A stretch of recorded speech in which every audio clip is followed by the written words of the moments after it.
Evening, folks. Let me turn this on. Yeah, no, I really haven't gone around finding some new stuff over Dover syndrome. To put in the Zatsu playlist now, have I? I suppose I kind of have other priorities at the moment in terms of streaming stuff. But, good evening. How is all of you doing today?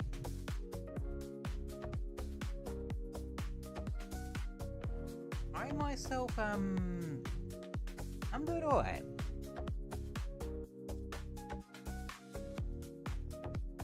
No crazy, nothing particularly crazy has happened to me today, which is good.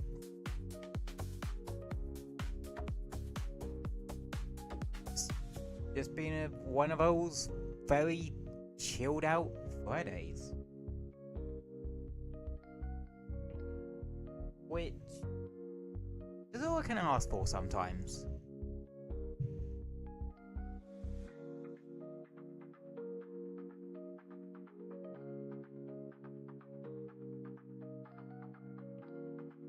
Really? It's good to have a nice chill end to your week. Because after getting through a week, sometimes we very much deserve a nice chill Friday evening to have a nice chill and relax.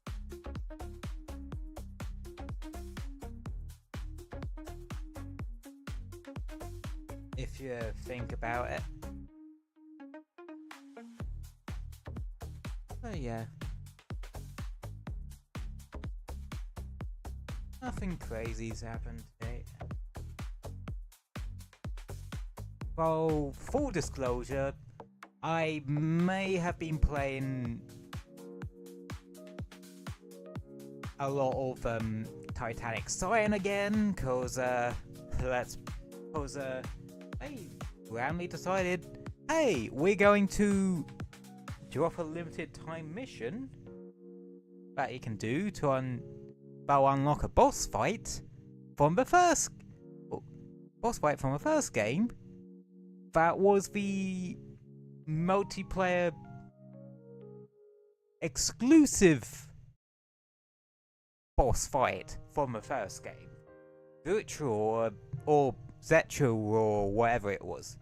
The big red sodding mech motherfucker. Which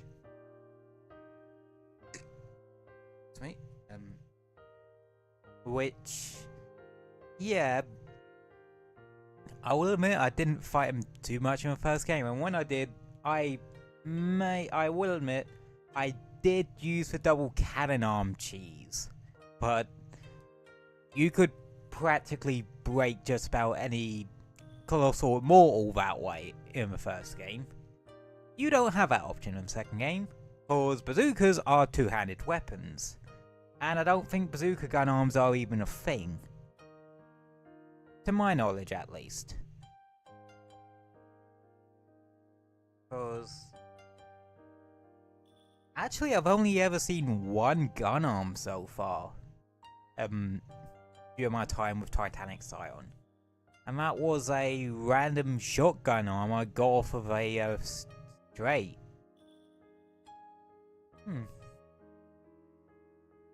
But I'm guessing the other ones exist. I'm still getting used to the fact that the whole mastery system exists. The weapon mastery system exists for that game. And yeah, it does. There is one specifically for gun arms. So, well, gun van braces. It's more like you just have a gun stuck to the side of your arm rather than the gun is the arm. Because you're in an exosuit. They can't physically turn your hand into a gun.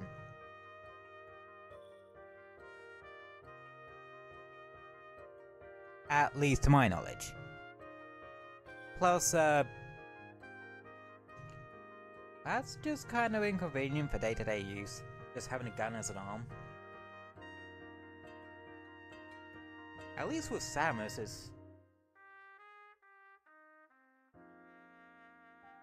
is part of her power armor, and something tells me she doesn't have that thing on every hour of every day, just when she's probably working. Actually, that makes me wonder, what do certain video game characters actually do in their time off? Like, what does Samus actually do in her time off? Like, she must have something she does in her time off. She can't be bounty hunting 24/7. I know she has to make ends meet like anyone else, but something tells me that, considering the dangerous nature of the bounty she goes on for the Galactic Federation, she probably gets paid a pretty penny anyway. Especially because I can imagine the upkeep of some of her tech is not exactly cheap.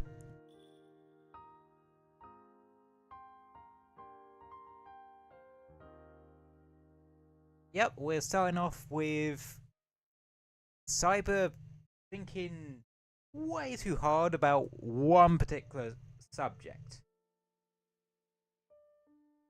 But hey, it wouldn't be me without overthinking or hyperfixating on something now, would it?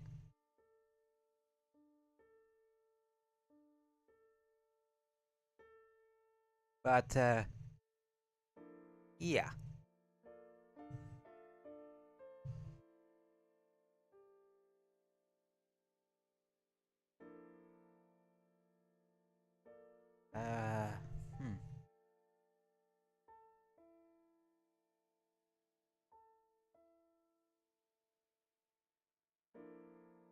Okay. The game is loaded up.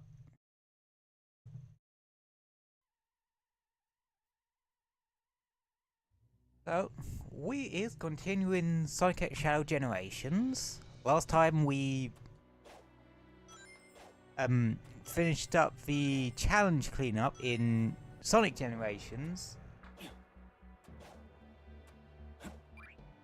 Done the last collection room history lesson for that game, and then did about an hour of Shadow Generations. So today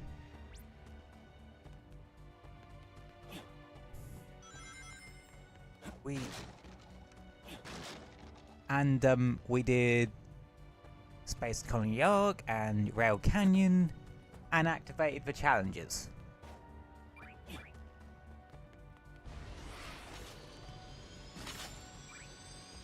So that's what we're doing. Oh yeah, as for this bit, we can't even go into that yet, so don't worry about it.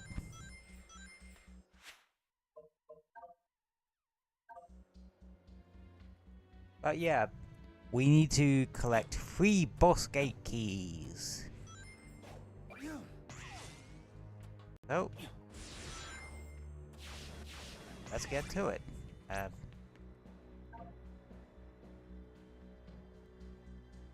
So, one thing to know about the challenges in Shadow Generation.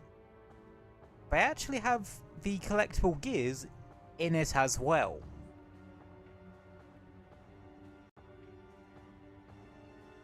That's why I don't have stuff like the well, that's why the main levels only have the 3 collectibles.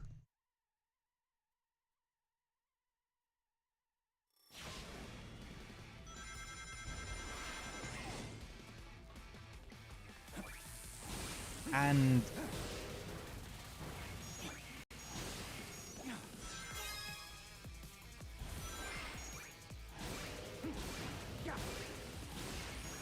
I am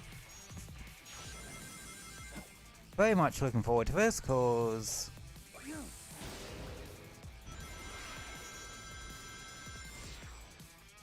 well,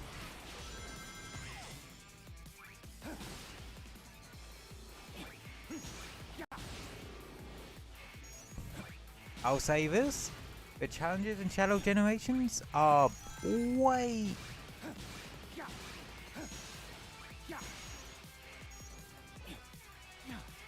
less annoying to do.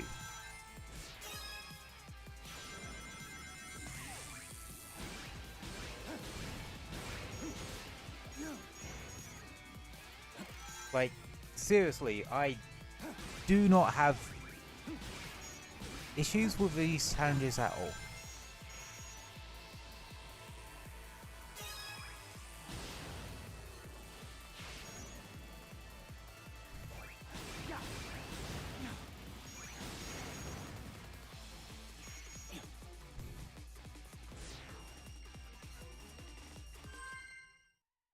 They are very, very simple.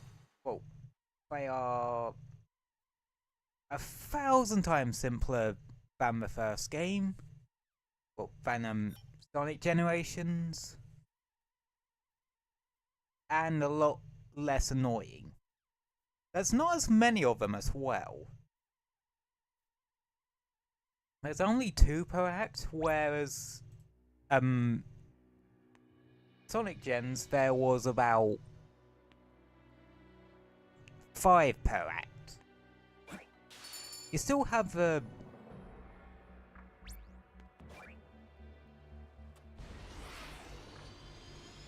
notes you have to collect,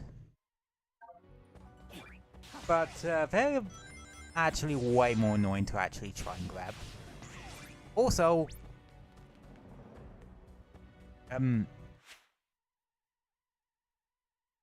you need to do, in order to get a key, you need to complete both challenges for that particular act, and you get a key from said act. And yeah, we only need 3, but there's 4 keys up for grabs.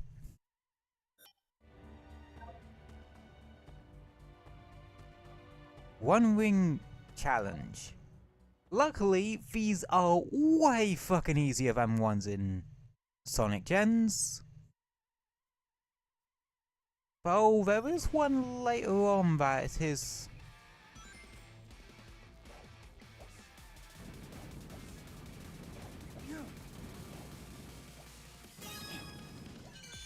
a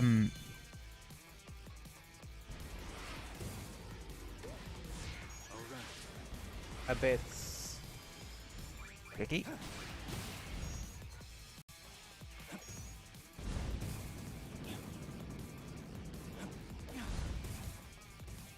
This is the ultimate power.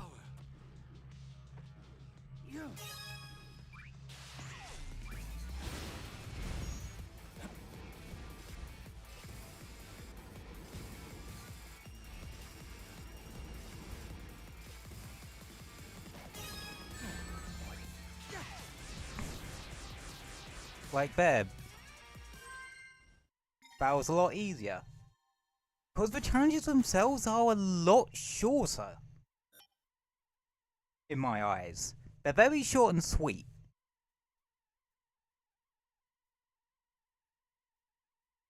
Plus it helps that the game just controls way better.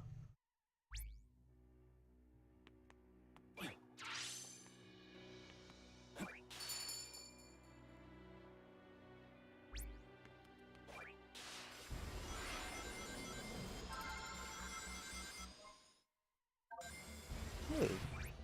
That actually looks like the thing for the egg carrier from Sonic 06. Crush with Doom Blast. Destroy a certain amount of gun beetles and reach for goal. Use Doom Blast for a big hole.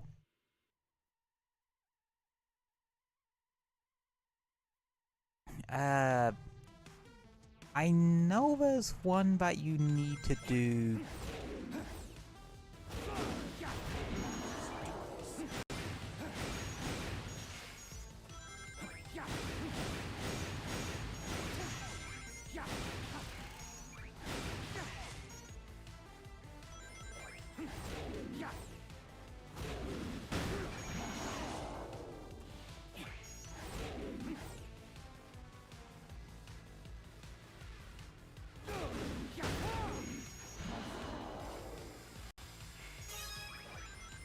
Okay, I don't think that's how that was meant to work.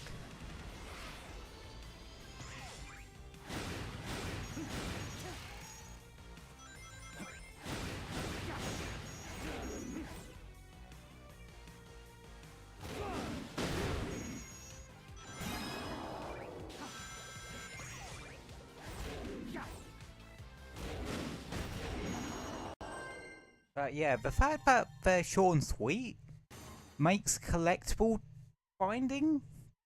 tracking way easier.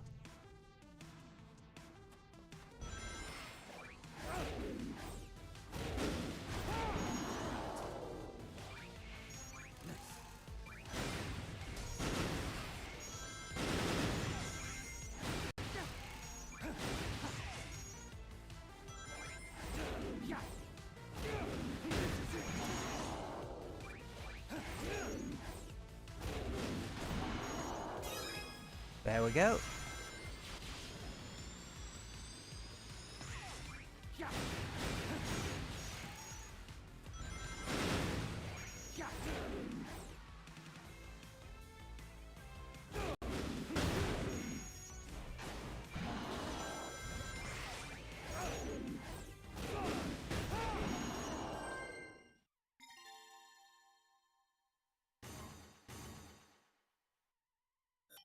There.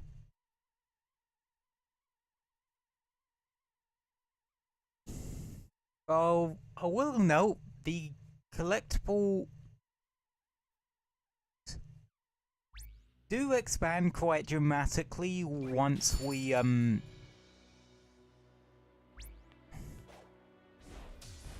hits once we actually beat Biolizard. More Sonic 06 designs, this time for Cyberphnx. Oh yeah. As for collectibles and that, I think I have actually swept the area around Space Colony Arc. Use Power Chaos Control to reach the goal in time. Yeah, this is one you'll see quite often. Chaos control.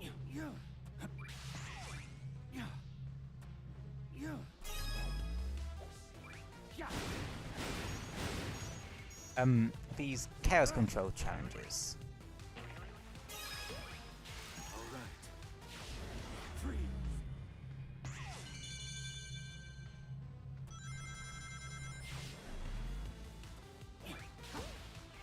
Let's do this. This is the ultimate power.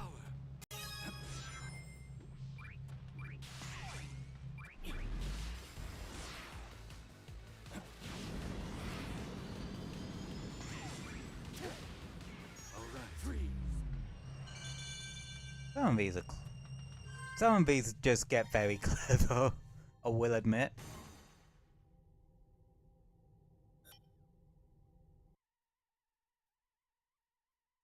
But yeah, with that actually should restore the Space Colony Arc area.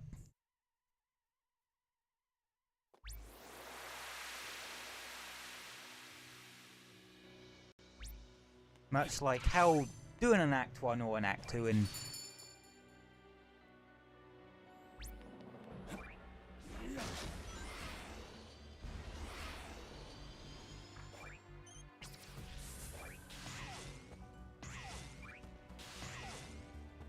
yeah, some of these you need to chase a bit. That's the only issue. Flame Core, Volcano, from Sonic 06. So you're gonna notice a theme here. Just double check for collectibles. Nope. Like I said, I think I grabbed more or less all ones.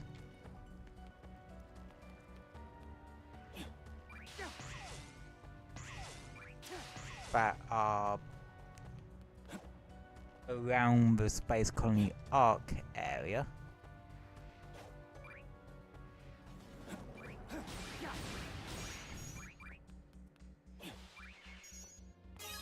Oh.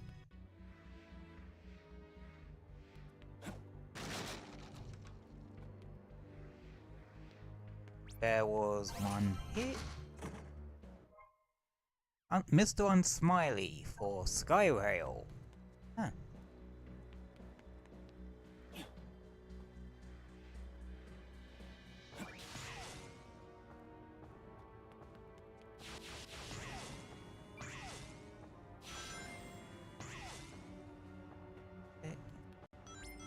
Here's another one.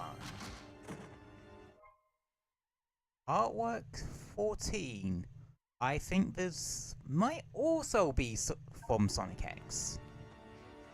It certainly matches the art style, so...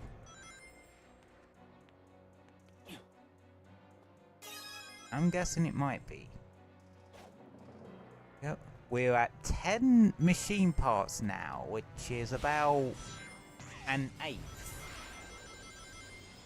To my knowledge, there's about 8 of these suckers hiding around Shadow's white space.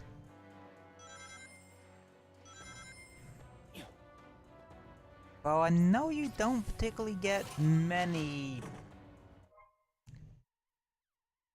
for Final Chase.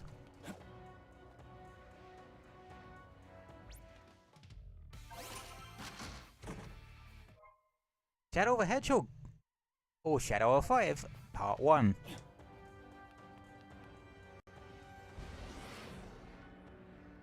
There should also be another green one round here.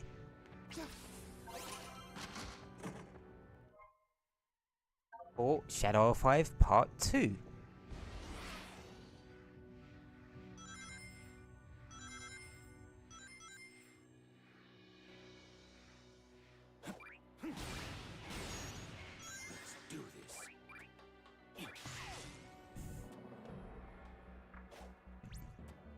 But yeah, I'm trying to sweep all the collectibles I can. Oh, more Sonic 06 art. But yeah, I'm trying to sweep all the collectibles I can.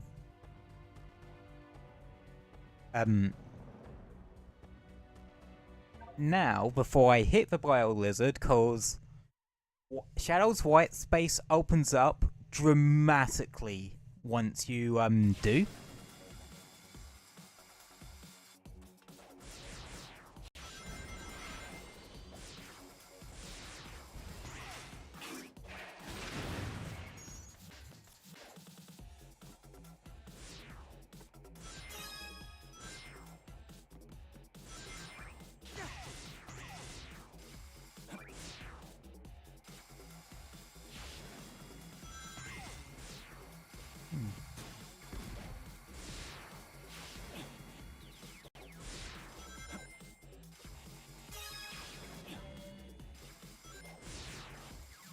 Yeah.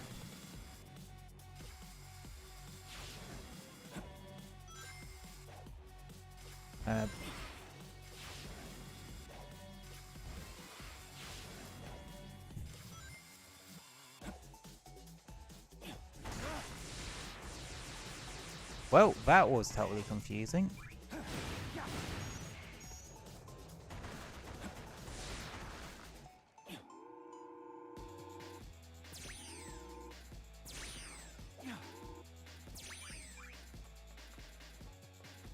Bugger.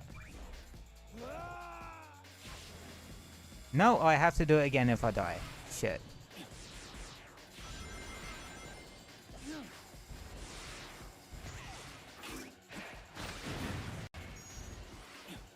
On.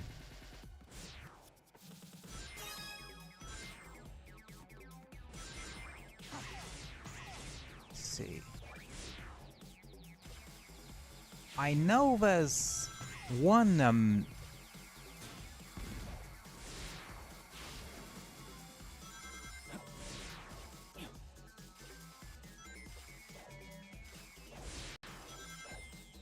for Rail Canyon Act 1 that you need to do twice because there are different paths.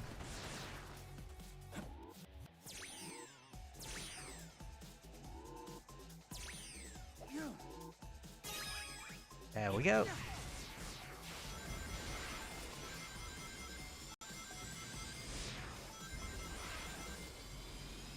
Yeah, you're just teasing the poor bastard at this point.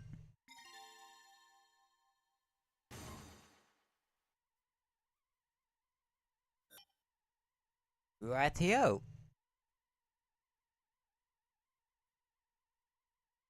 But yeah, we should be able to make a fair bit of progress. Now, I will say this, there is going to be probably a hefty amount of cleanup with this one.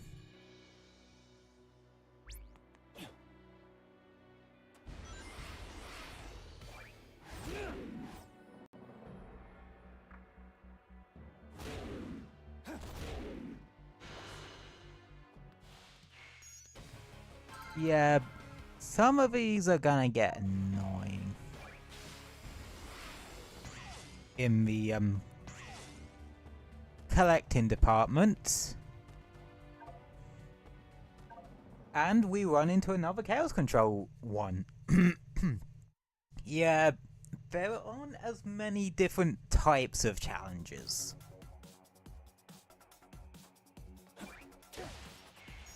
Chaos control.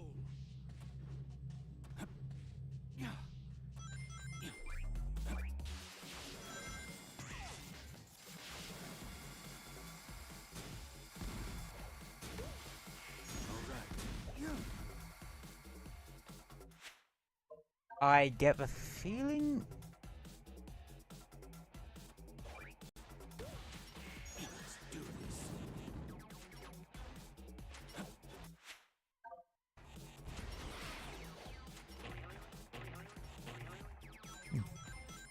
Okay. Oh. I like to think of this way. Chaos control. It means I just have...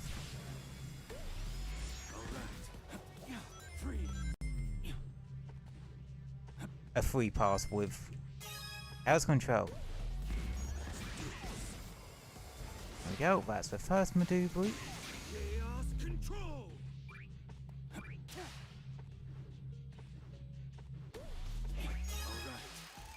There's the second one. This is the ultimate power. And there's the third one. Let's do this. Freeze. And bada boom.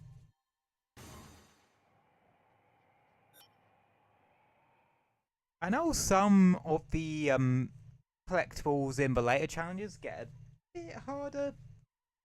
I know there's a one ring challenge later on that is actually pretty hard.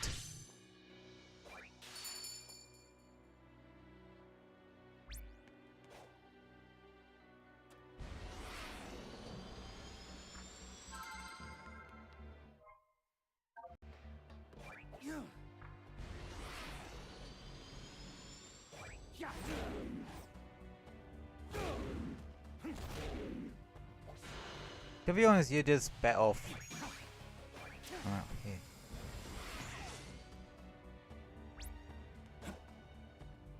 Aha! Thought you could hide from me? More...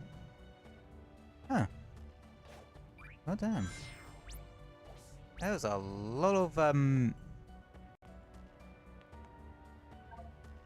Shadow... No, a lot of Sonic X stuff here, but... Huh.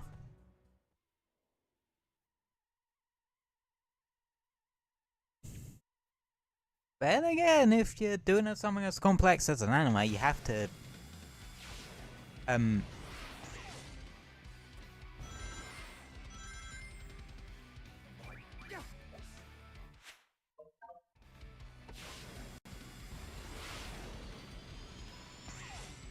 But yeah, if you're doing something as complex as an anime, you do need to...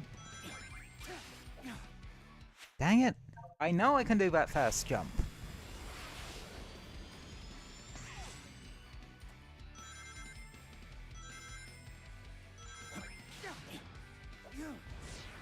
There we go. Let's see.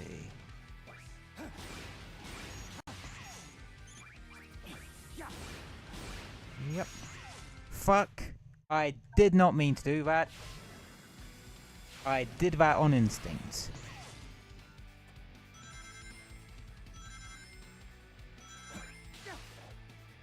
So, the deal with this, you need to hit 100 rings once.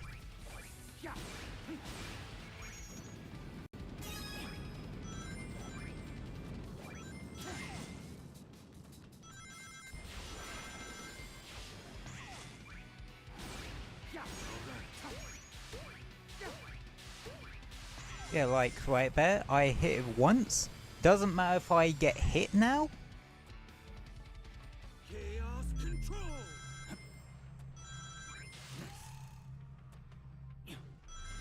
Oh yeah, fans won't actually work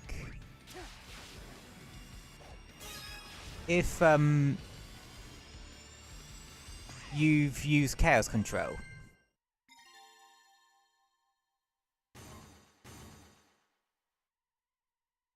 But yeah, now we need to go a different way for that middle one. Now, I can't remember.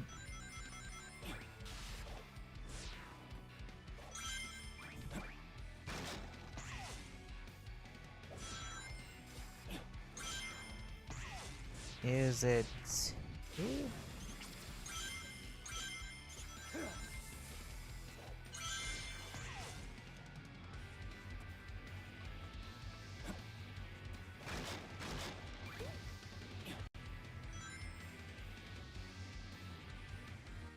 No, it ain't. So I'm guessing it is bottom route.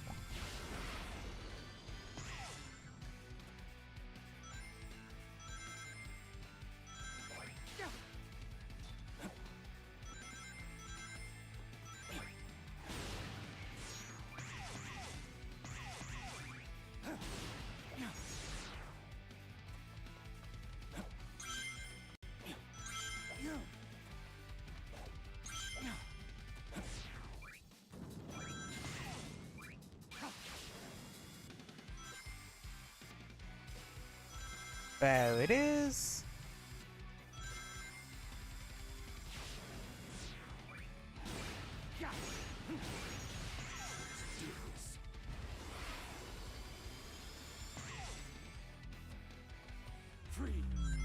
There we go. We just go across here.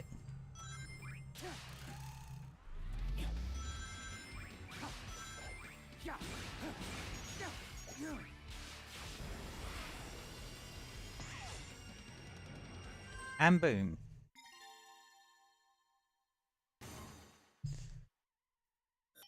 Done and dusted. Okay, I know the game wants you to use Doom Blast to get back up, but we will take the long way round, cause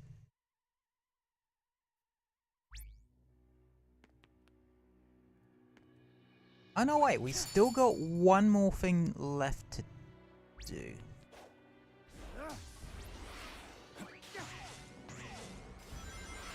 There we go.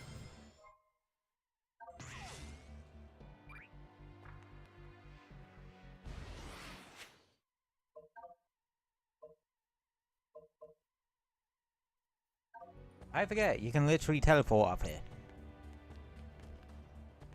But yeah. Like,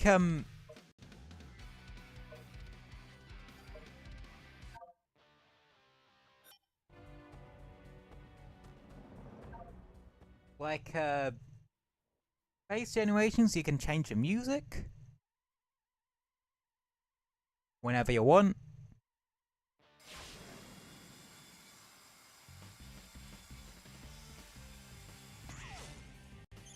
This one, we gotta destroy a certain amount of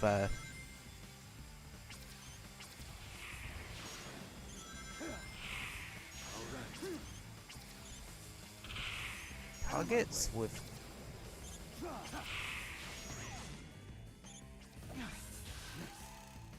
chaos control.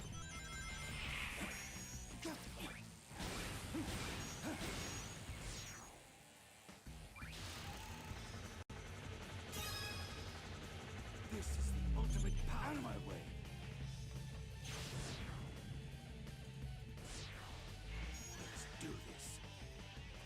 Yeah, you don't actually want to go over there, cause here's the second gear.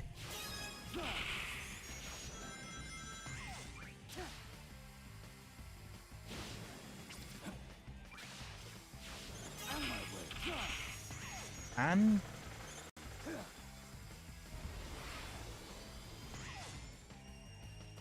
yeah, that's that one done.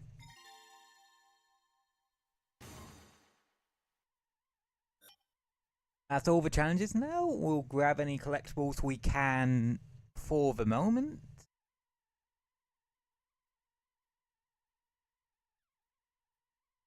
There are going to be times where I don't have oh yeah, and battle stores, the Rail Canyon area. But yeah, there'll be times where I don't have enough gears for all the chests.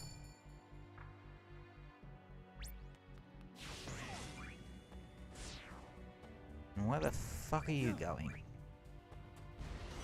Get back here, bitch. Okay. Right. Could be one over here. The good thing is, if I accidentally run past a chest and forget to actually open it, it will highlight it on the map. Like, it will highlight, like how it has all the ones I have opened highlighted, plus some I haven't.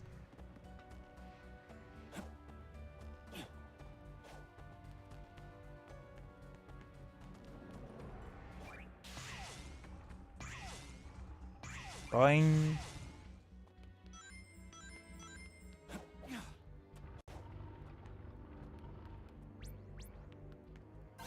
But I think we should have enough to be able to get all of them. There's face poses, I'm guessing. You can see that some are crossed out. I'm guessing they're for ones that really don't fit Shadow's character to really utilize all that much. Character renders. Interesting note that you have Silver Blaze cream and cheese in these ones. So, they were likely, well, done sometime after 06. Okay, is there? Yep, there is a bolt here.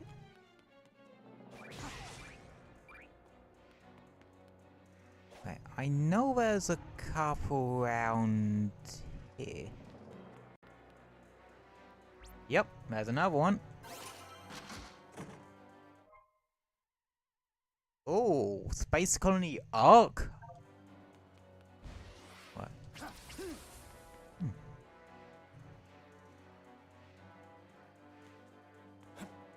There's another machine part. And yeah, that cycles us back round to here. And we fire ourselves into the little cubby. We fire ourselves into the little cubby hole.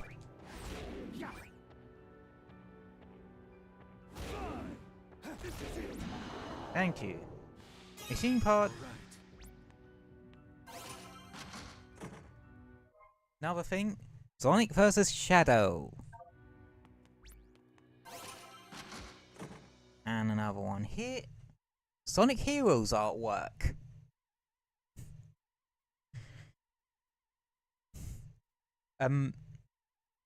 Which is Omega's debut game. Hence why Team Dark's theme for that game, this machine, is commonly more used for Omega these days, as evident in Team Sonic Racing and Sonic Racing Crossworlds.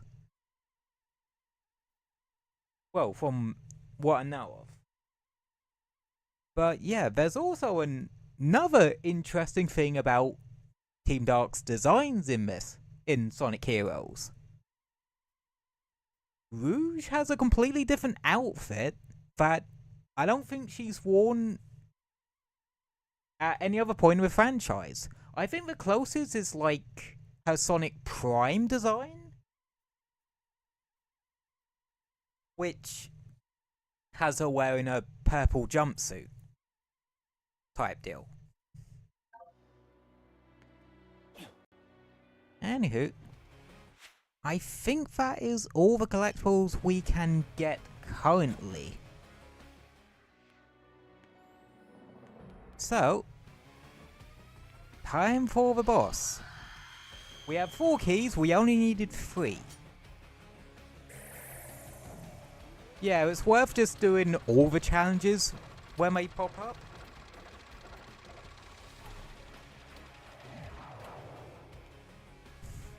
And now, to the boss. Does use... Okay.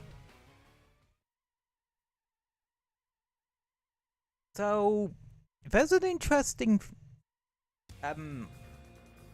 video by Charlie5 on both Sonic Generations and Shadow Generation, and another one Shadow Generations, about how Sonic's white space is moments in time Eggman actually wanted restored that sort of help him with his victory. But the ones in Shadow Generations are points in time where he doesn't want restored, due to them being like times he would rather forget about. And I'm guessing teaming up to stop the Eclipse Cannon, well, stop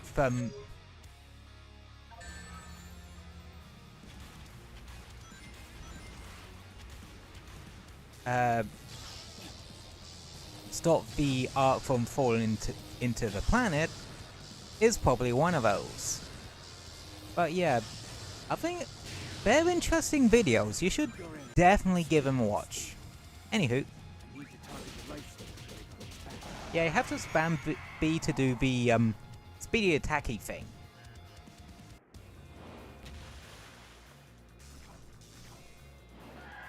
Fun lore detail about...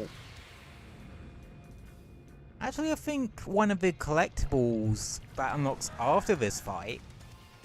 Well, types of collectibles that unlock that you can get after this fight, when white space opens up, actually reveals a interesting lore detail about the Biolizard. At least from what I know? But anywho, you have to bust up the new goo arms, and that'll get you way up. Yeah, Biolizard, proof that you can teach an old lizard new tricks. Sort of.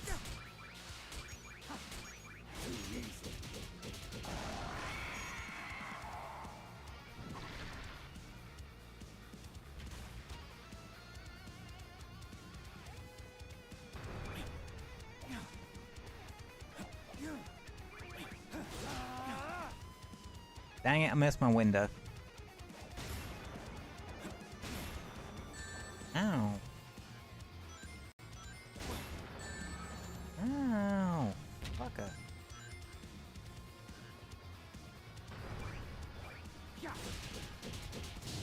There we go.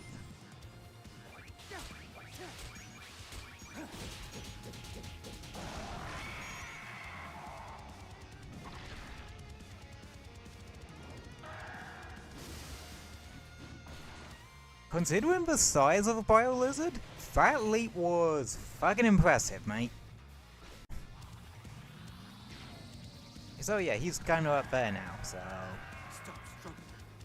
Cling to a hero fate. I'll show you which of us is the true ultimate life force. Yeah, just kind of spam X or something. You can hold it down to lock onto multiple things, but just spamming it works too. Eventually he'll try to spirit bomb you. And you need to chaos control, hold attack to it, mash the attack button, And that will happen. And then hone attack for the last bit of damage. Quick time event that actually doesn't do anything, as even if you don't do it, Shadow will still punch it out of its misery.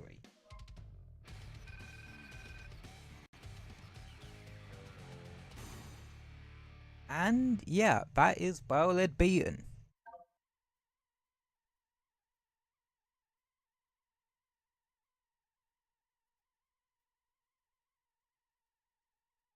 Nice and lickety split.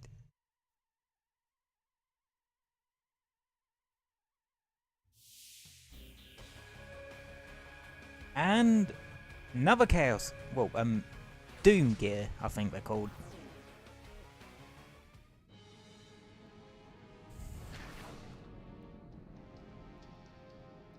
And now the thingies waking up, and the rest of Shadow's white space comes into existence.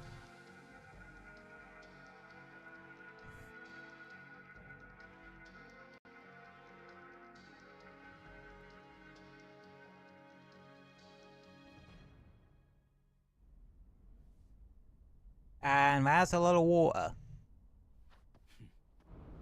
Which I think Charlie5 said in his video,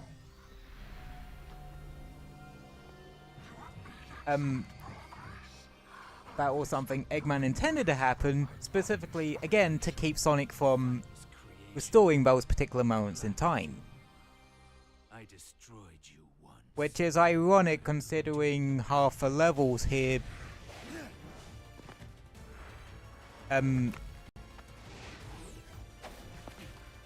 either never technically happened or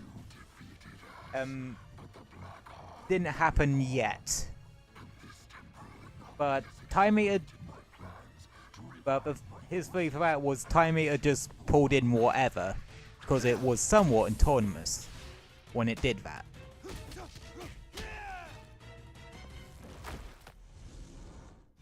Hence why it probably didn't free Shadow or something like that. Also, Shadow just murked a Doomsday. We'll finish this here and now. You are not ready yet. We are not ready yet. Once you have been perfected, then we will have our reckoning. But I want to subject you to more radical highway first, bitch.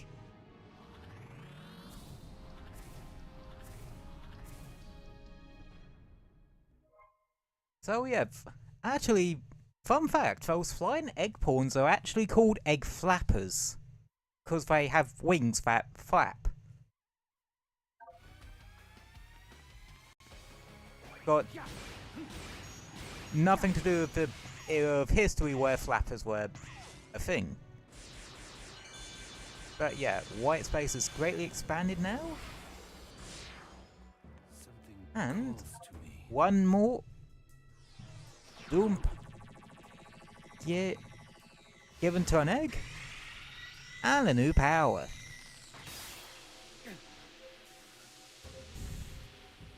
No. No.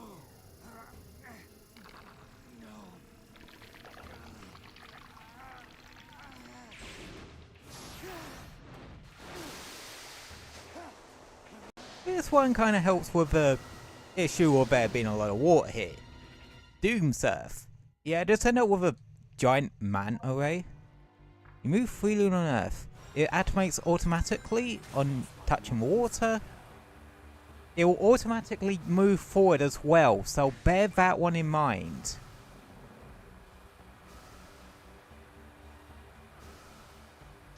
And will automatically stop once you hit water.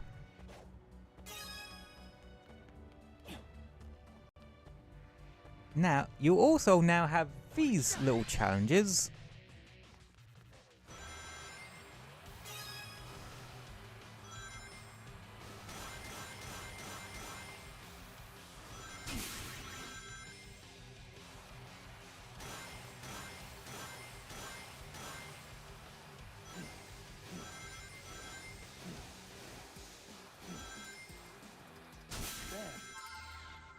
That once you complete them, you get a collectible. This is what I meant by the collectible cleanup expands quite substantially.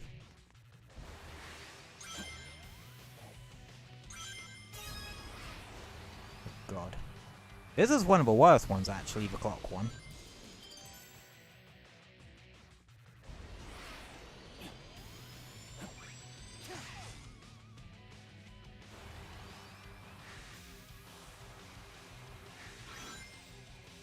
Shit.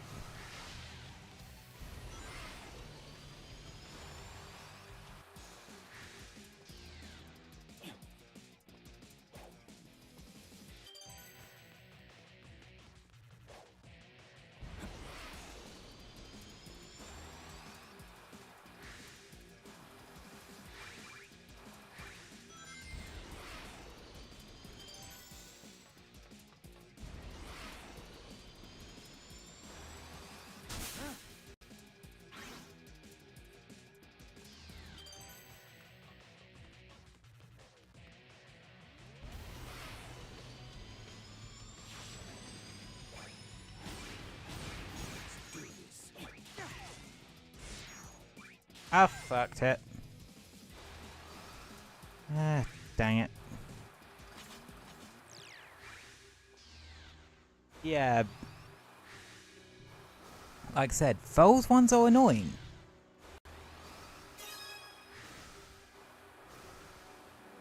Yeah, that's the only bit I don't like about Shadow Generations.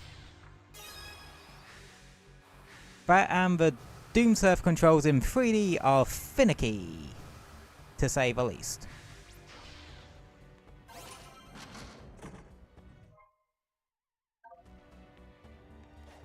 Yeah. I'm not going to be able to possibly do all of them in one go. Well, all of them as I go along, so I'll try to do as many of them as I go along. A lot of the white space challenges might be left to its own sort of cleanup stream. Anywho, next level, Kingdom Valley from Sonic 06.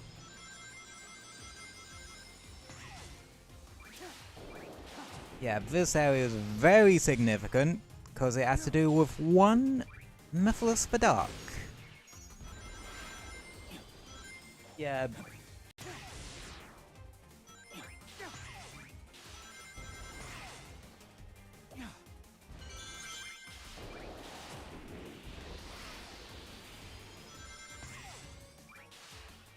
Ah, shit. Where's the first thing? I can't remember where the first collectible is on this one. Oh no, wait. Never mind, I think I found it.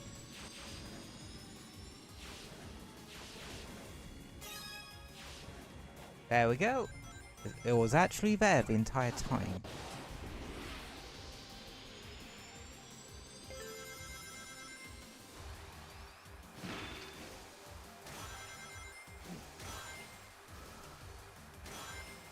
Eee.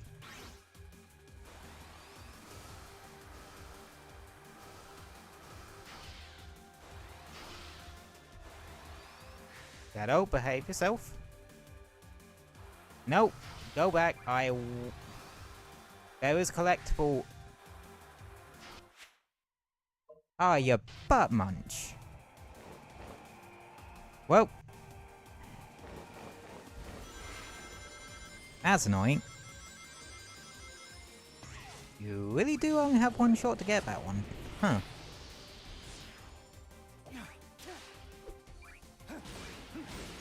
Yeah.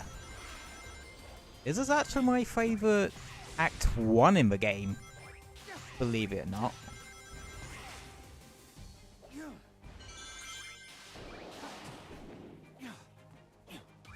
Ah.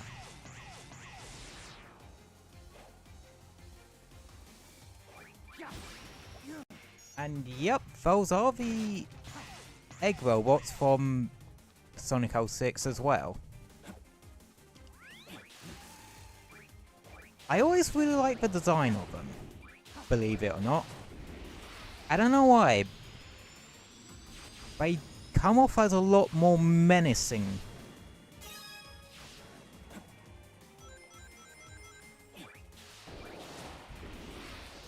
Okay. Let's hope I don't fuck it up this time.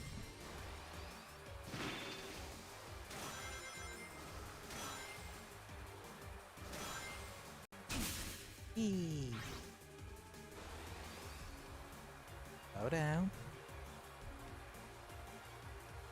And jump. Got it. Because you need to... Because you get via that wind rail.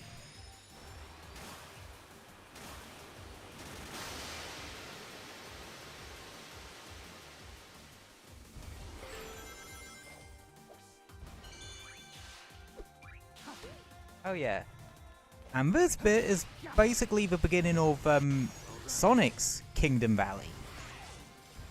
With that iconic rail bit.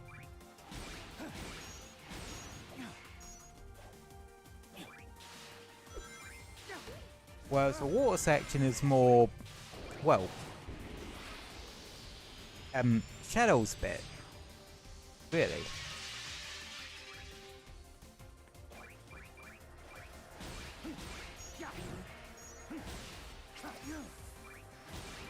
With these guys, you need to use Doom Sphere to take out their shields, then Doom Blast.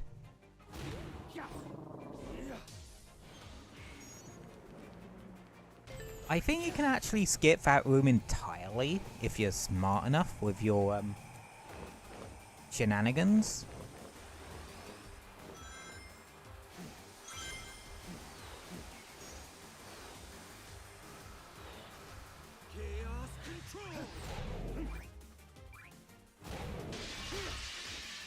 Yeah, there's a little bit of a secret route if you knock that guy for 6.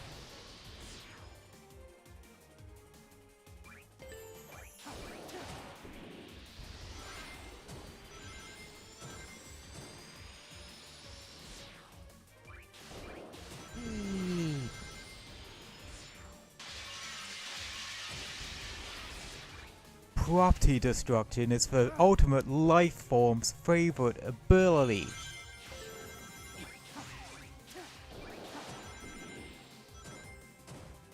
Yep.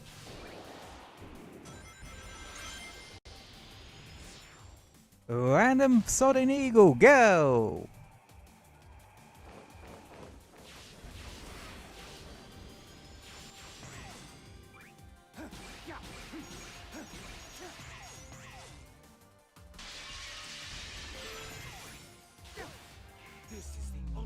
Force Cavs control path into another small water section.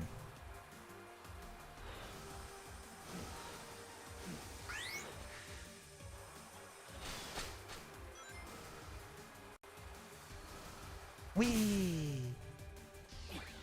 And then you go into this bit, which... Yep, they even use this set piece, which is the Muck Speed section from the end of Sonic's Kingdom Valley.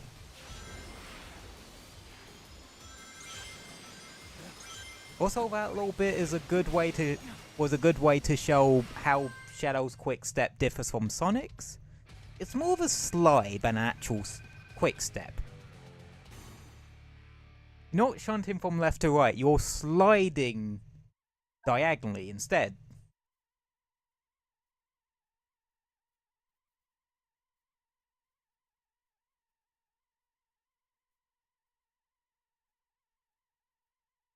Yeah, they really go the extra mile to have Shadow actually play a lot differently than Sonic, outside of the Doom powers. If I can quickly get that. There we go. Right, there's a new type of collectible that shows up. You know how we had Joe's journal in the collection room. These are the pages from it.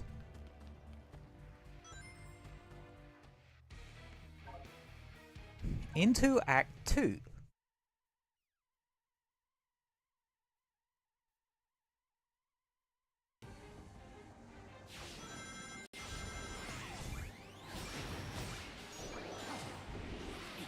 Hang on.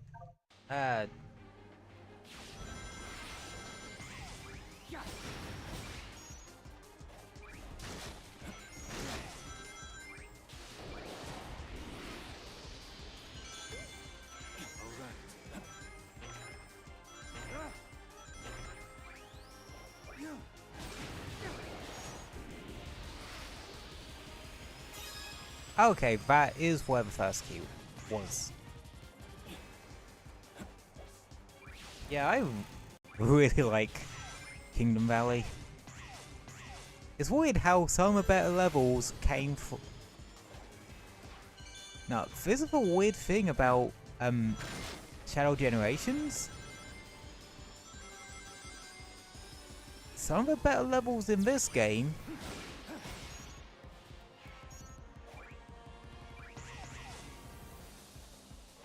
come from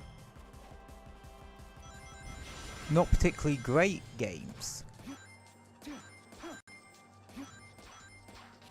What I mean by that,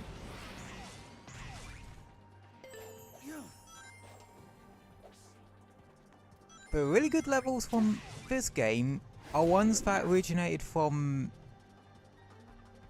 games that weren't that great.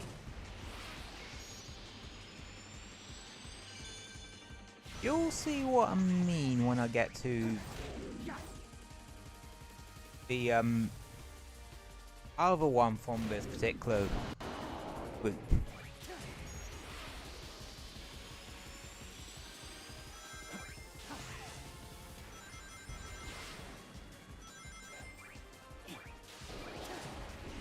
Whee!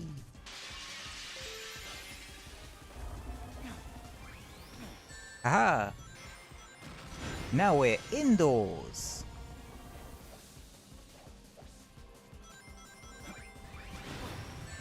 Ow. Freeze. Yep. And that's collectible number 2.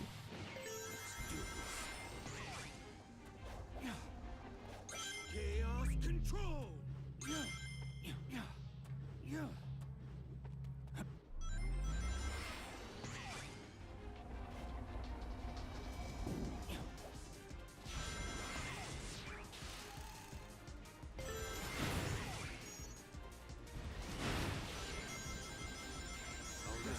Ultimate power. And we're out.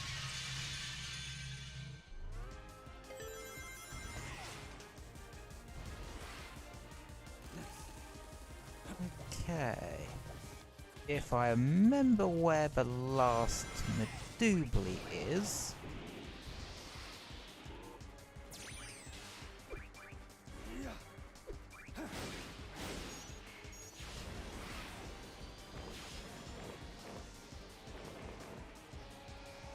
There is a section with falling platforms.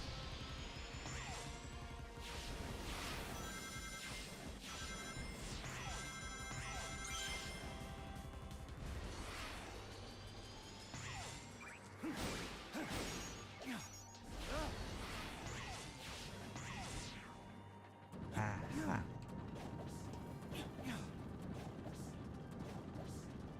There we go. Huzzah! Last collectible. And a thread the needle situation. And up we go. And there we go.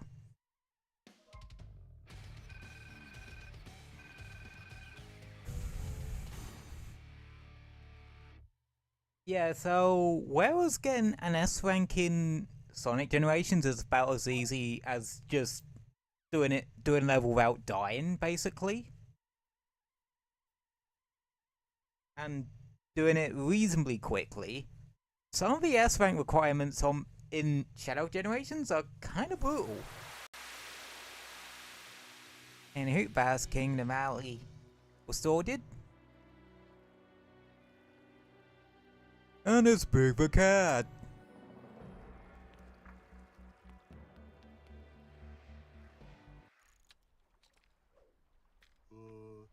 Hello. Your name's Shadow, isn't it? Have you seen my good buddy, Froggy?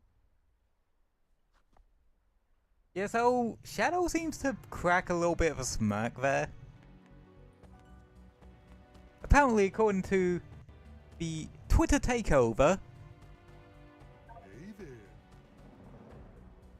when posed this question why he smirked at Big being here, his response was, "It's because Big has a calming presence." Or some shit like that. I don't know. I can't exactly paraphrase for the ultimate life form. But yeah. Froggy ran off, Big ended up here somehow. And yeah. Isn't there another line of dialogue? Big actually has some really interesting lines of dialogue here. War is peaceful here. Do you like to fish? Not interested in words. Hey there.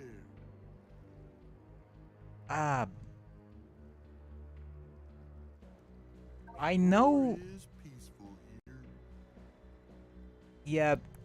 So the given characters that are currently stuck in Shadow's white space will actually say different things depending on how far along in the game you are. Big has some very interesting ones, actually. One that's kind of heartbreaking. One that's actually really sort of interesting when you really think about it. And another that is actually kind of funny to think of the implications of. Anywho, next level. Which has my favourite Act 2 of the game. And you know what I said about the good levels in this game are ones that originated from not particularly good Sonic games? This is the other one that's a good example of that. Well, that's the example of that. Sunset Heights from Sonic Forces. I ended up playing something Forces related eventually, I guess.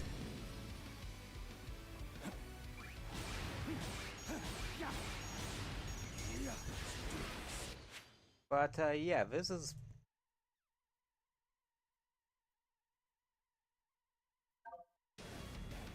really well done pair of levels.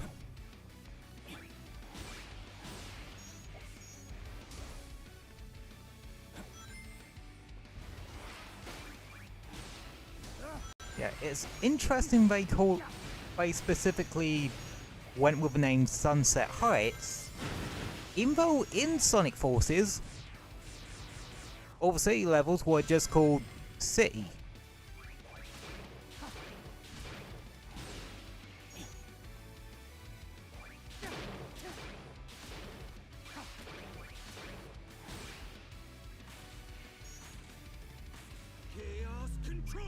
And this is where they do some really clever shit with Chaos Control.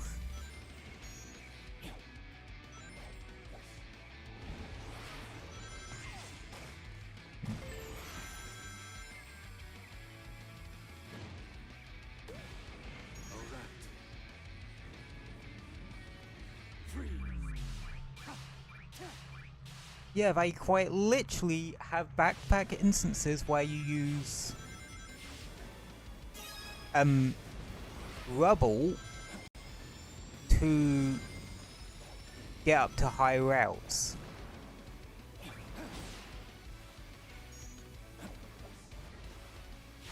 Oh yeah, and you actually interact with the Death Egg robots here. I always preferred the fan name Death Egg Sentinels for these things. And you even go to some of the underground routes.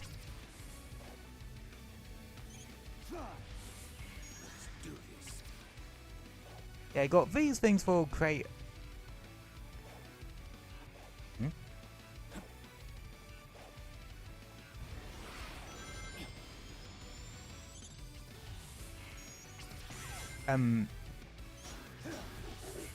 Illusions of that.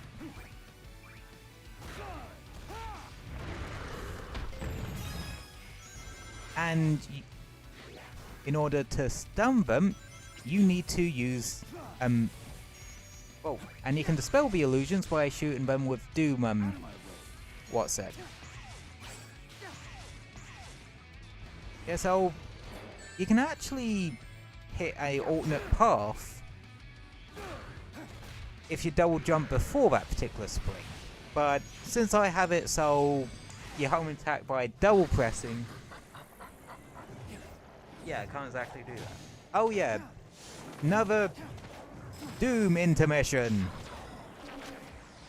Time for your daily dose of Radical Highway, bitch.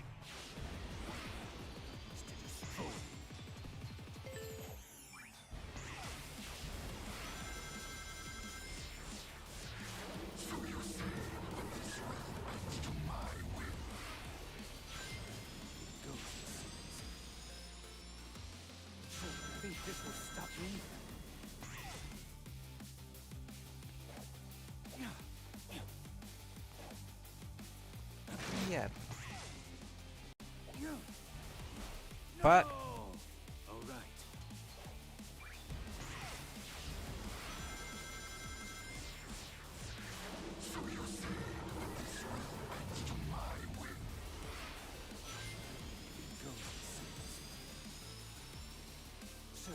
we.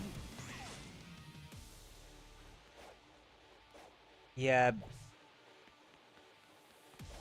I probably would have put Sunset Heights Act 1 above Kingdom Valley Act 1 if it weren't for this Doom intermission.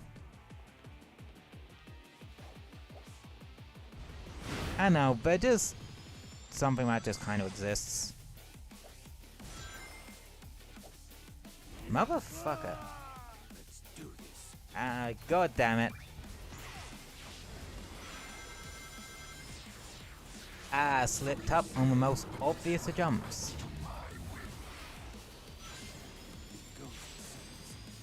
I seethes with the angers. Very much. Sod you, Black Doom, sod you, and your damn obsession with Radical Highway. Oh, there is an interesting theory as why Black Doom keeps bringing you back here. And that's to do what Shadow specifically said in the original Radical Highway.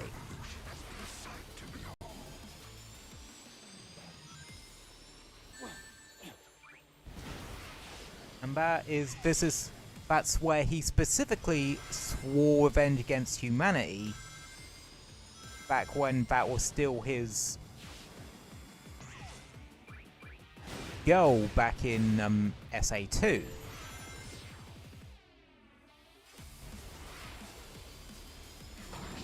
And it makes me have more appreciation of these segments, knowing that fact, that it was likely for that reason.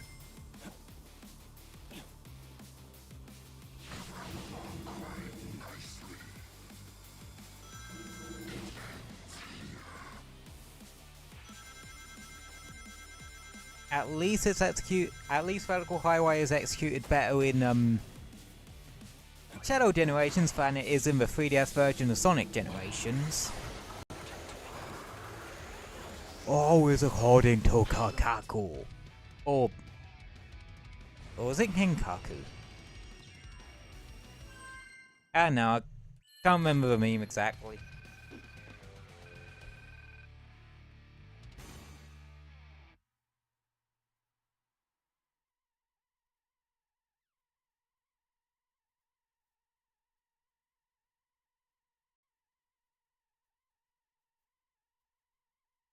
But yeah.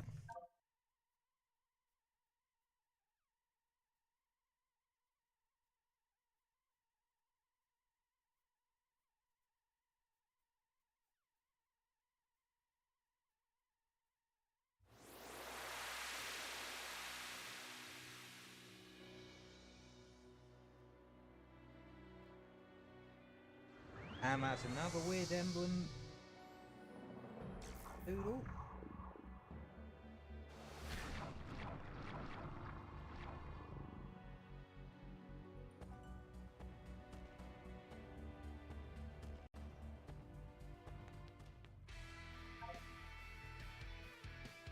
But yeah, collectible cleanup will be a bit messy.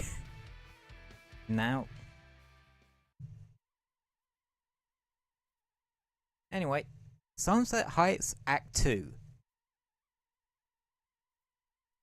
I honestly think this should have been the atmosphere for the original Thingin forces. You also get introduced to these boxes that you need to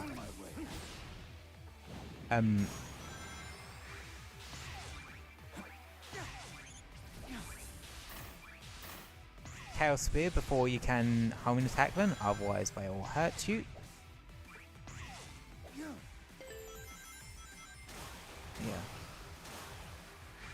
Yeah.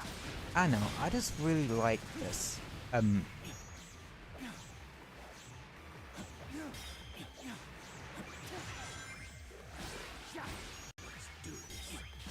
Oh yeah, they also included those particular lines of enemies from Sonic Forces episode Shadow, which I think is a really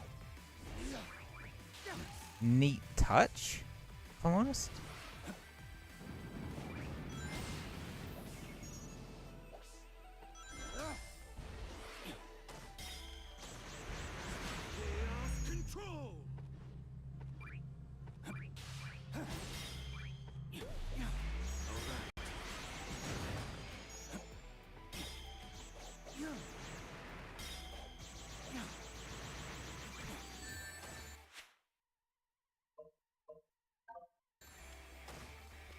Dang it.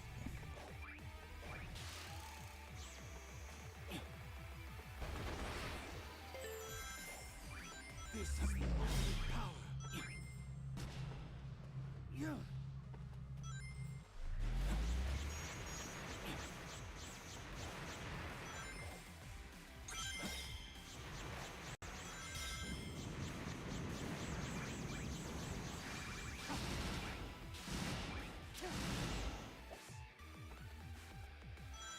God.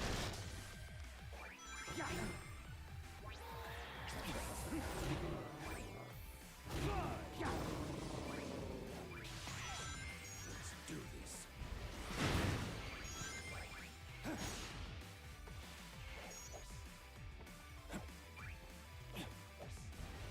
Aha! Fuck you! Fuck you, level design! I want my collectibles. Anywho, this bit actually takes you back into the sewer bit.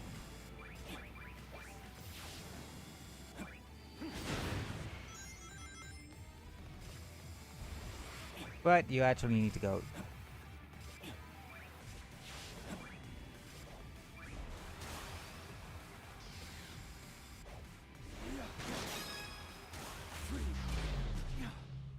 Down there in order to get a collectible.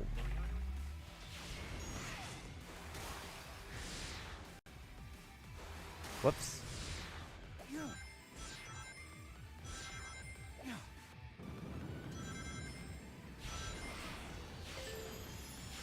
Right.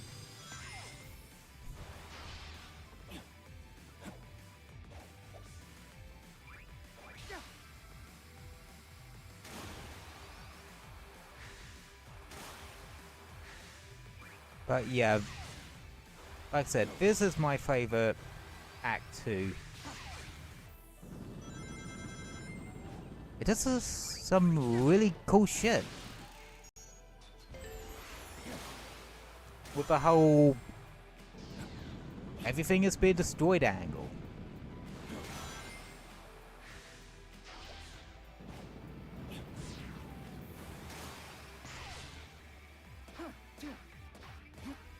Well, I don't remember half of it though.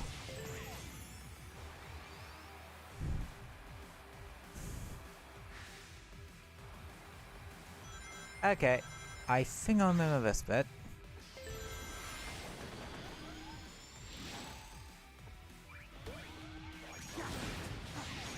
This is the ultimate power.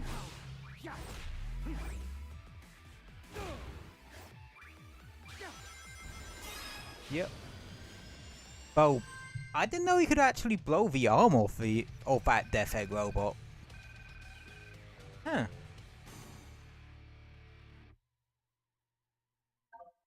Anywho, that's all the collectibles for that area.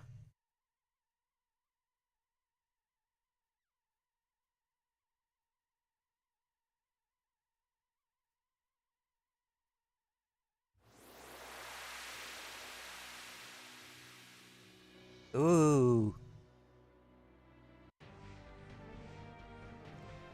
Important cutscene time.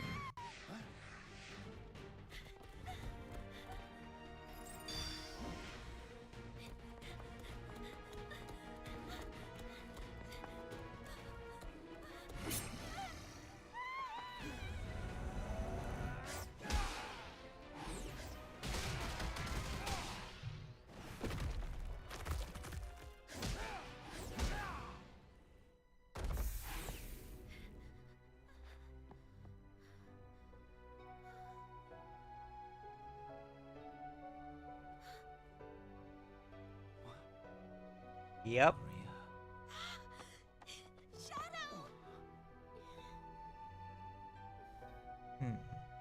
The only thing that could ever really phase Shadow would be that. They must be from a point in time before the Ark disaster. Perhaps I can change their fate. Shadow? You look grim.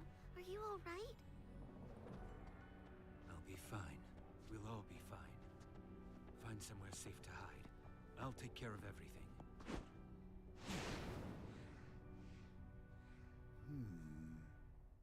Yeah, this is a Zelda Maria from before the Ark disaster. Like Shadow said.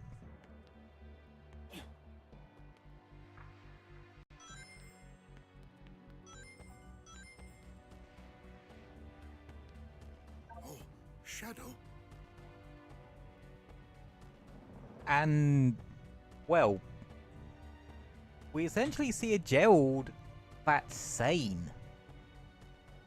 Because we know the fact, well, we know from when Maria died from the incident on board the Ark, where Gunn tried to shut down Operation Shadow and the Ark in general and cover everything up.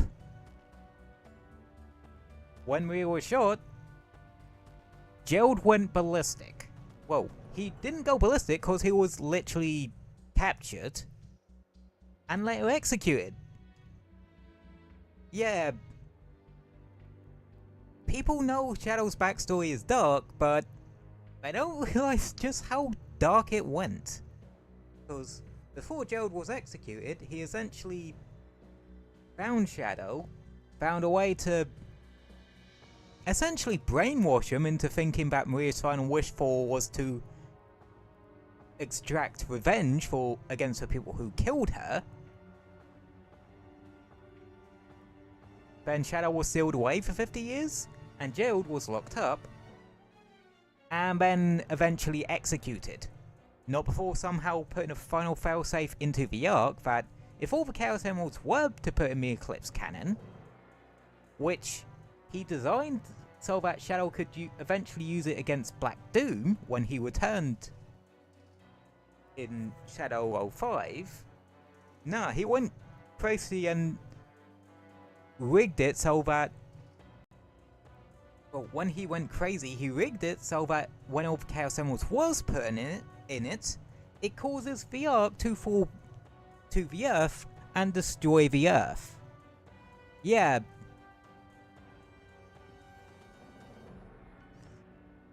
To say Gerald went off the deep end was a fucking understatement.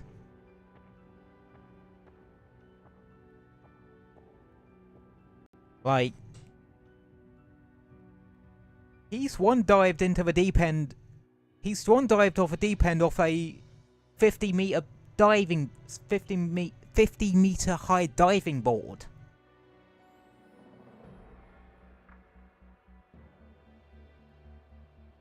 So, yeah, what we're seeing here is basically Gerald before he went to that point.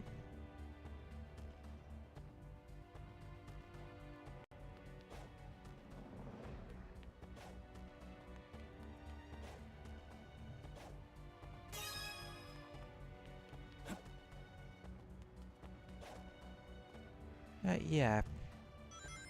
So you do have these sort of areas which you can't walk through, and Doom Surf doesn't activate here.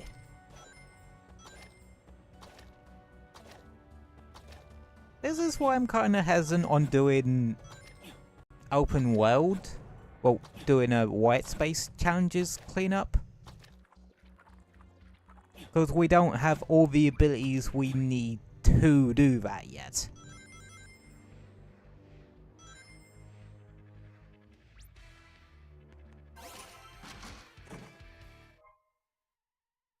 Sonic 06 Part 1. There should be another one of these around here. Let's do this.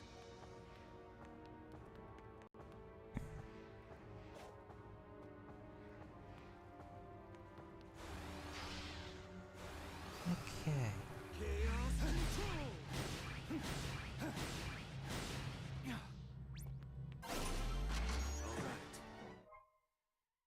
All right. Artwork 20. Huh.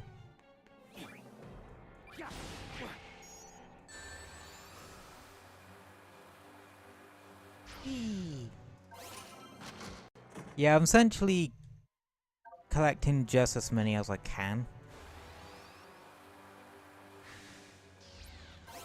I did say that's kind of what I was going to do.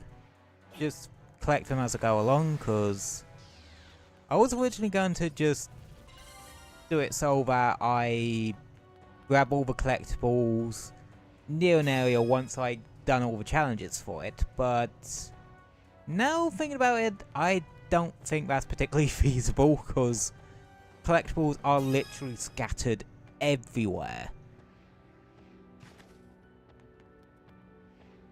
So I'm just going to grab them as I go along.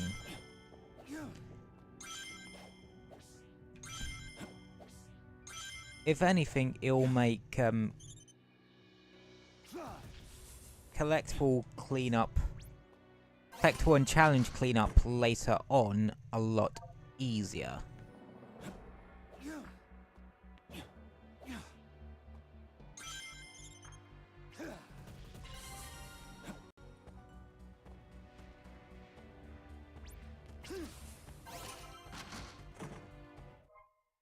Central City from Shadow 05.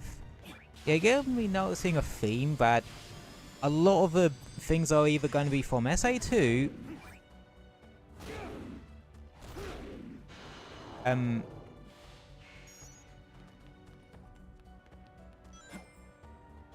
Shadow 05 or Shadow 06.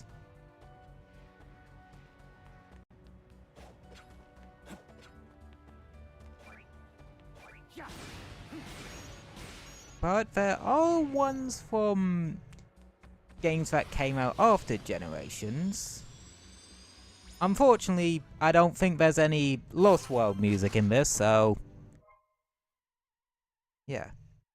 Artwork 26. This is an interesting one.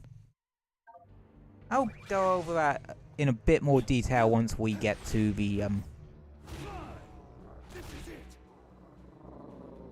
collection room history lesson for the week. And who? The things for Sunset Heights and Kingdom Valley are now open. Yeah, the annoying fact is that you have to actually come up here and get, well, and enable them. Don't know why that's a thing, it's kind of annoying. I think that's a thing to for showing Shadow's color scheme and shite like that. You know, stuff, again, someone who works on games involving Shadow would probably need to know. There's a fucking... How the hell did they hide one of these up loop-de-loop? Oh. Yeah.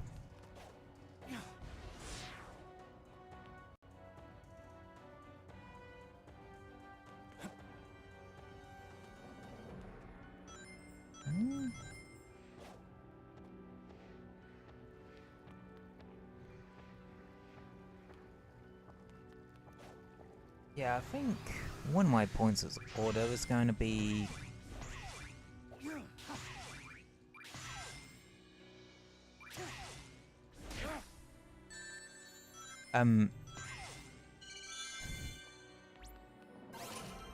getting the collectibles in a specific area, if I'm able to.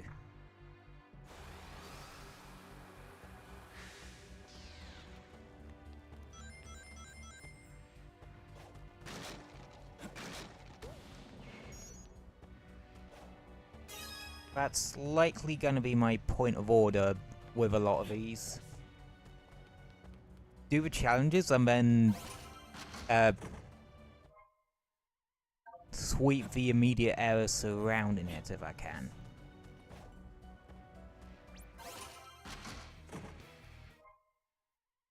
Ah, Sonic Heroes Part 1.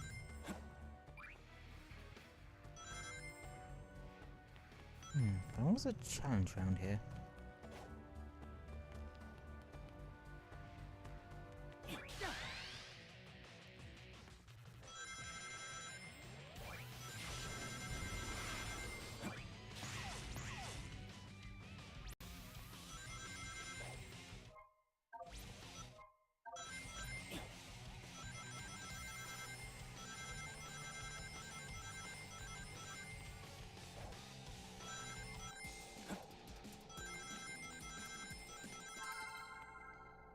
I think the hurry up music there is actually meant to be the Chaos Control music.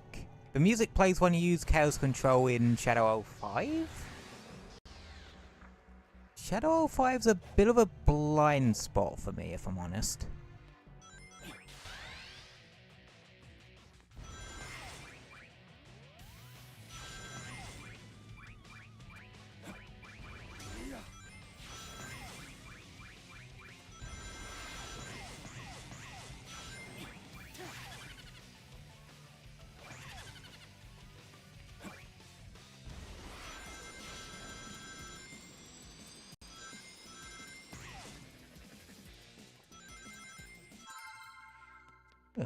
That was close.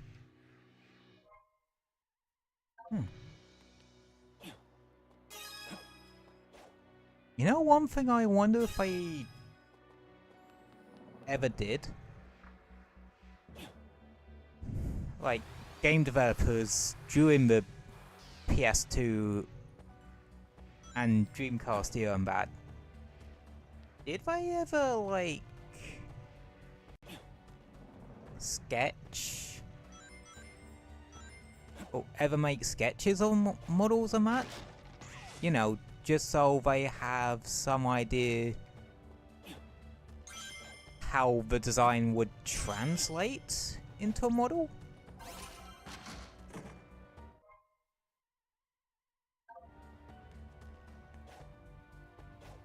I don't know. Because you would thought, well, that's on Heroes Part 2, you would think that they would have some idea how they would want it to translate. Out of my way.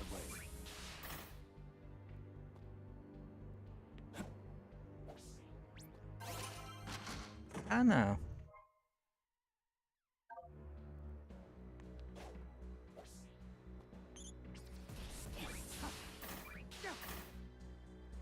Or is that just me? Hmm.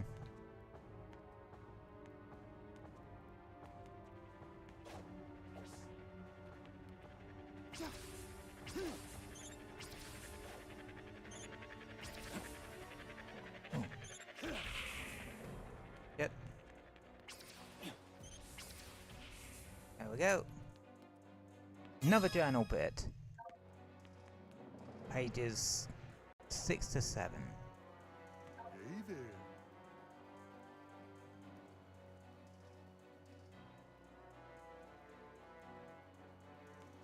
Big will likely say something again once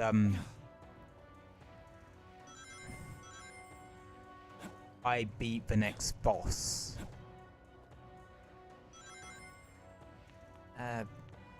Right? Ah, okay. Yes, I figured that out already. I need the bathroom real quick, so I'll be back in a bit. See you in a bit.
I'm back. Whoops.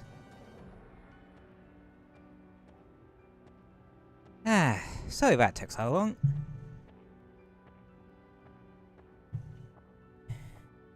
Sometimes a bathroom break can do.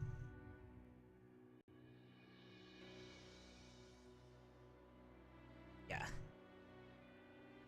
I think I'll save the challenges for next time, like how this stream was started off with a set of challenges.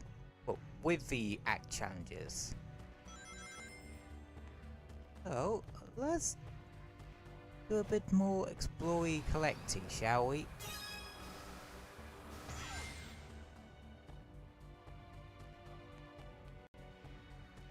Because, yeah, there's a lot of collectibles we have to worry about now. Stage 14, Final Fortress. From Sonic Heroes.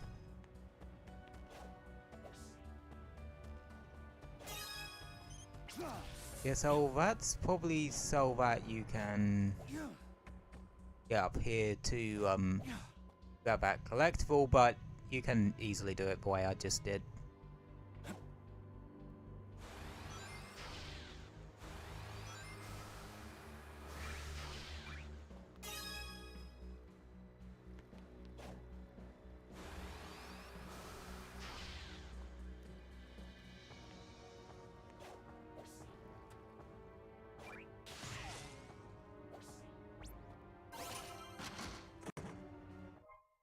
Black Comet, Shadow 5.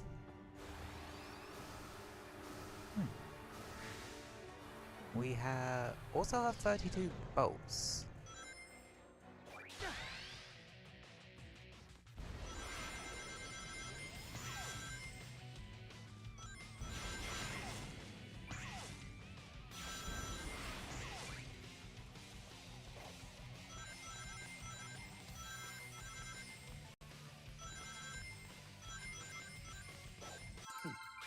All too easy. Nice.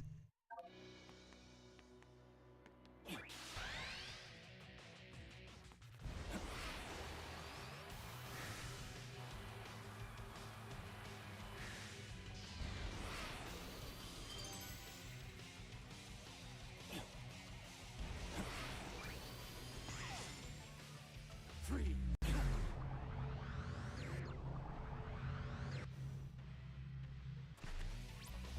That's the wrong fucking way.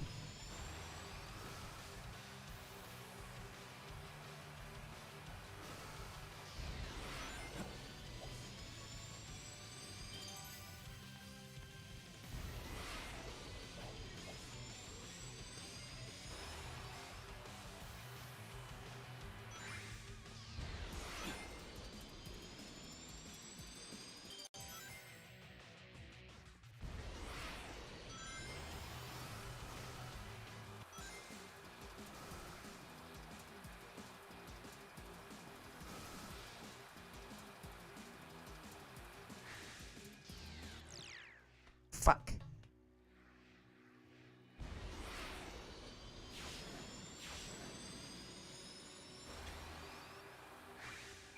I am determined to get this one.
I got that way too close.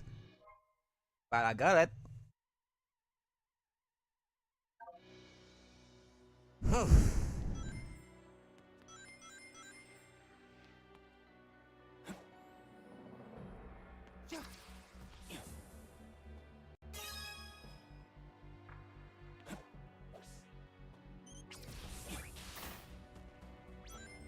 Yeah, they're kinda slightly stress-inducing.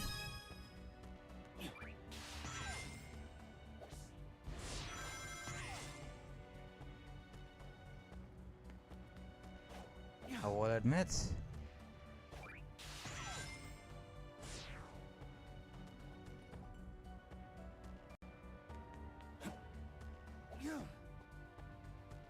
Making great time on these machine parts though.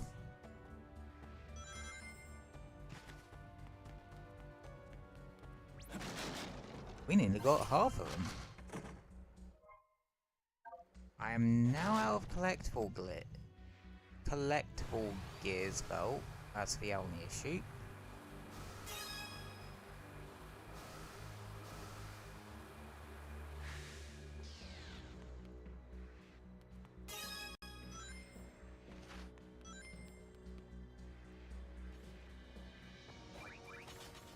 Oh yeah, I think no.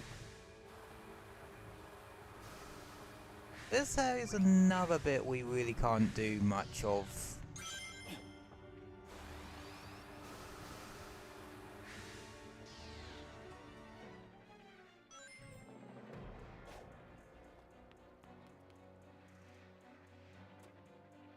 Oh, there's Out of my way. another journal page.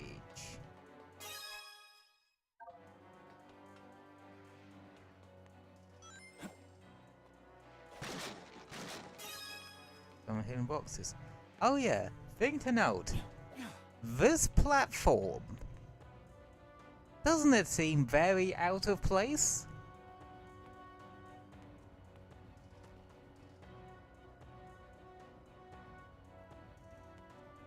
And what Sonic game does this platform remind you of?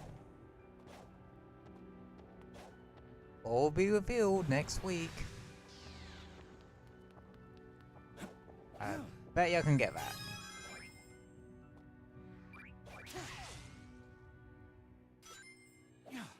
Fuck.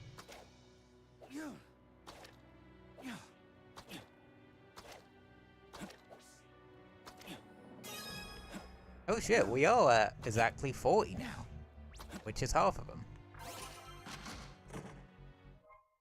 Space Gadget, Shadow 5. Yeah.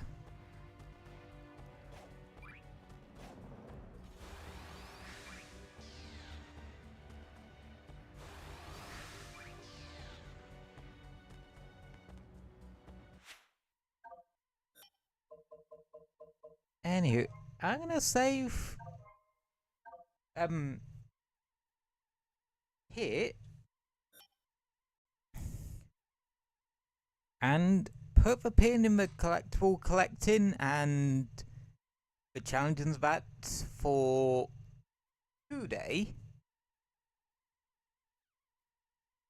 And we'll tackle those, and we'll start off next week by tackling those. And the boss.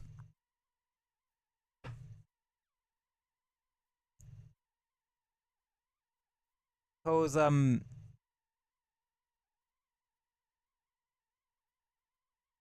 maybe doing level 5 as well.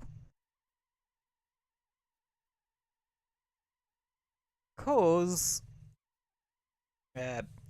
yeah, there's gonna be a fair bit of cleanup to do in terms of collectibles. But in order to do so, we do definitely need another ability for that. But for now, let us head to the collection room for the collection room history lesson.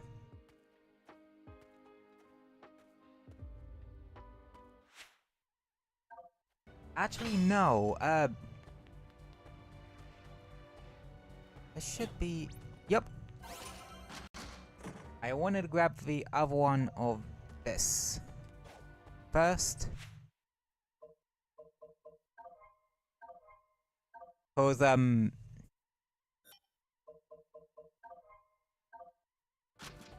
noticed that I hadn't grabbed it yet.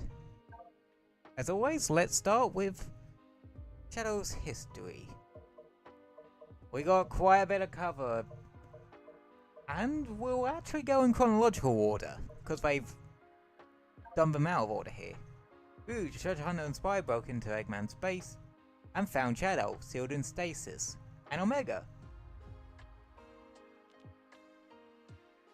Shadow wanted to figure out what the fuck happened, and as he had no memory of recent events. Omega just wanted revenge for just being used as a guard bot, despite being the last and, in his opinion, the greatest of the E series. So, we were just like, fuck it, we're a team now. And went from there. During the hunt for Eggman, Shadow was reunited with Sonic and...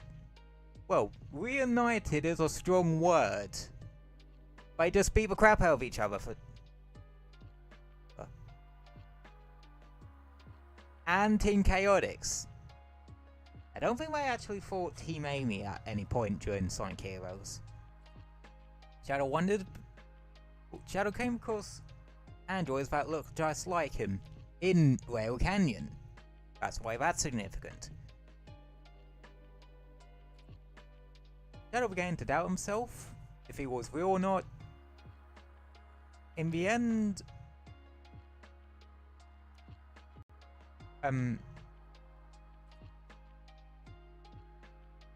of it all, of their story, they find out the treasure was actually just a ton of Shadow androids. So Rouge was also wondering if the Shadow she rescued was a copy. Omega pointed out that all of the androids would have to have been copied from the original. Shadow set out to find his own answers and new meaning for his existence. And even despite knowing that his friend was potentially his newfound friend was potentially a Shadow android, Omega just kind of stuck with him. Oh, then there's utter mess that is Shadow 05's story. But I'm guessing this keeps to the true ending, which is the actual canon ending.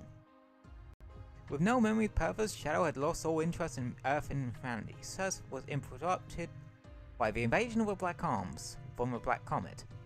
Their leader Black Doom, the same one we're dealing with now, appeared before Shadow and ordered him to collect Chaos Emeralds.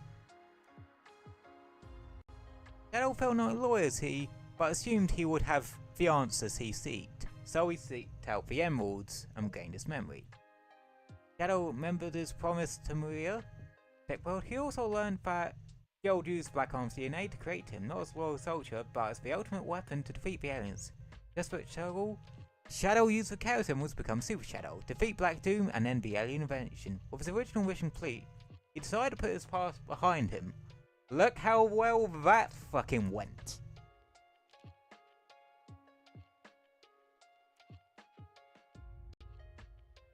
Right.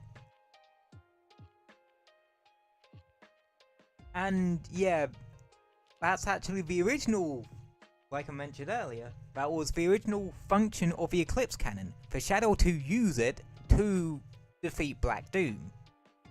But when he went crazy, again I already went over that. Sonic 06. Sonic 06 is a weird one, because at the end of it, it kind of writes itself out of continuity. Shadow Rouge will commission my gun to steal an artifact for Scepter Darkness from Eggman. During the confrontation, relics broken, release from time traveling spirit Mephiles. Wait, our spirits can fucking time travel? Also, Mephiles is considered a spirit? Wouldn't count him among my brethren, let's just say that much. Despicable piece of shite.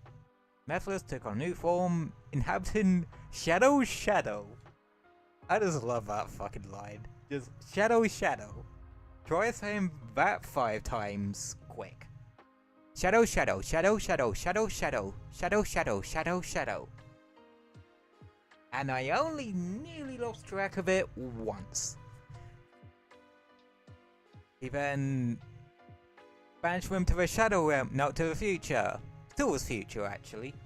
He's witnessed burning apocalypse and his future self sealed away. Mephiles filled humanity blamed Shadow for the downfall of the Earth and imprisoned him. Mephiles offered Shadow a chance to get revenge of the world, but Shadow went, fuck you. Shadow eventually found his way back to the present day. Oh yeah, in the future, the humans actually reprogrammed Omega to catch a Shadow. There was even a bit where they find Mephiles, Omega finds Mephiles in, that version of Omega comes back with them. How that didn't cause a time paradox, probably because Rouge told the Omega of her time to just go to sleep with Chaos Emerald in the stomach to go help Shadow. Because she realized Shadow didn't come back with her. And yeah, when Omega finds Mephiles in Wave Ocean, he lets him have it. In the way Omega does, with 2 Gatling guns worth of ammo. Then when Mephiles pisses off, he confesses to Shadow about that situation, but Shadow kind of forgives him? It was very unclear. That's Sonic 06 for you. Anywho, Shadow planned to reconstruct the Decepticons, still Mephiles more, and could not be contained. Because Shadow did not have enough gym badges to control him. Mephiles rejoined with Iblis, became the time-destroying god Solaris. No relation to the Time Eater. We think. There actually are theories that the Time Eater is related to Solaris. Shadow along with Sonic Silver used the Chaos Emerald to attain the super forms and defeat Solaris. In the end, Solaris was fighting for existence, and Shadow lost all memory of the encounters with Mephiles. Remember that bit. Remember this one, cause yeah. I'm not gonna say any more why that's relevant, but you know. Anywho, concept art. More Sonic X stuff, specifically on facial expressions. I guess when you're doing an anime, you really gotta cover all your bases in a way, which isn't a bad thing.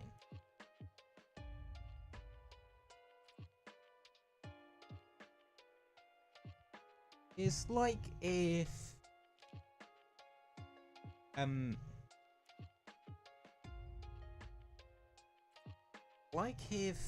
you were making a VTuber model. You would need to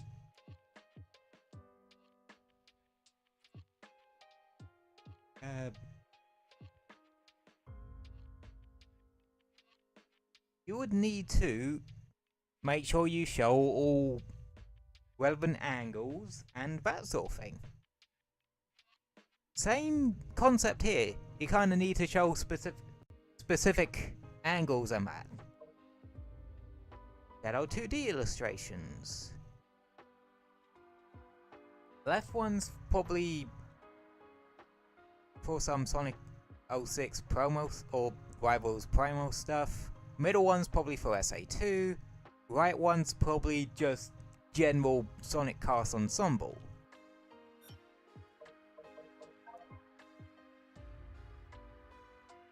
The character renders from Sonic Heroes.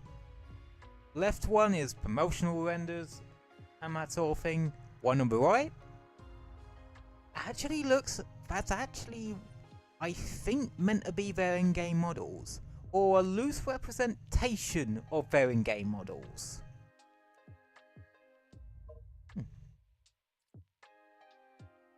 More Sonic X related stuff, but ensemble this time. Sonic Rivals 2 announcement visual. Yeah, this would likely be just normal promo stuff.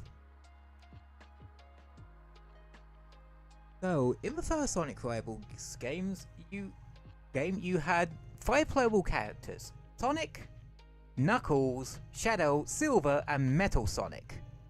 This was Silver's first game after Sonic 06, and technically his first canon one, but the canonicity of the Rivals games is fucking weird. But in Sonic Rivals 2, you could also play as Tails, Rouge, and Espio, and the characters were paired off into groups of 2 for the story. You had Sonic and Tails, of course you would, Knuckles and Rouge, again, obvious one, but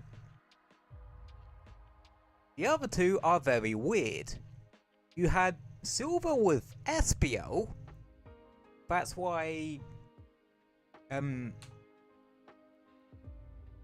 if you see videos of Silver and Espio's interaction in Cross Worlds, they seem very friendly towards each other. This is probably why. But Shadow was paired with Metal Sonic.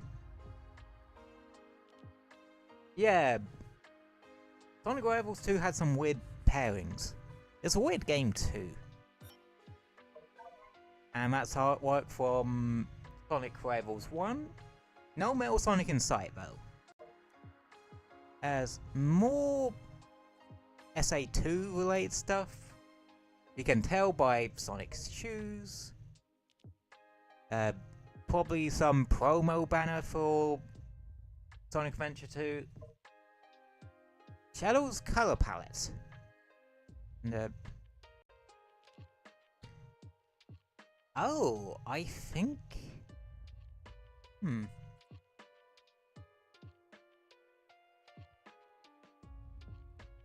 I don't know if the actual numbers are meant to be actual hex codes,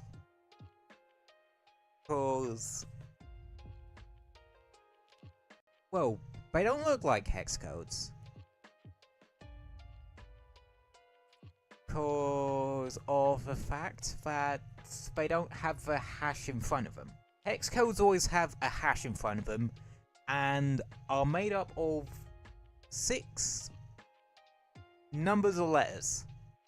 Usually numbers, with the exception of the letter F, which I think is used in some of them. I think like the color red uses F, or is it the color black? I can't remember. I have to, next time I piss about with some pixel art, I'll have to check.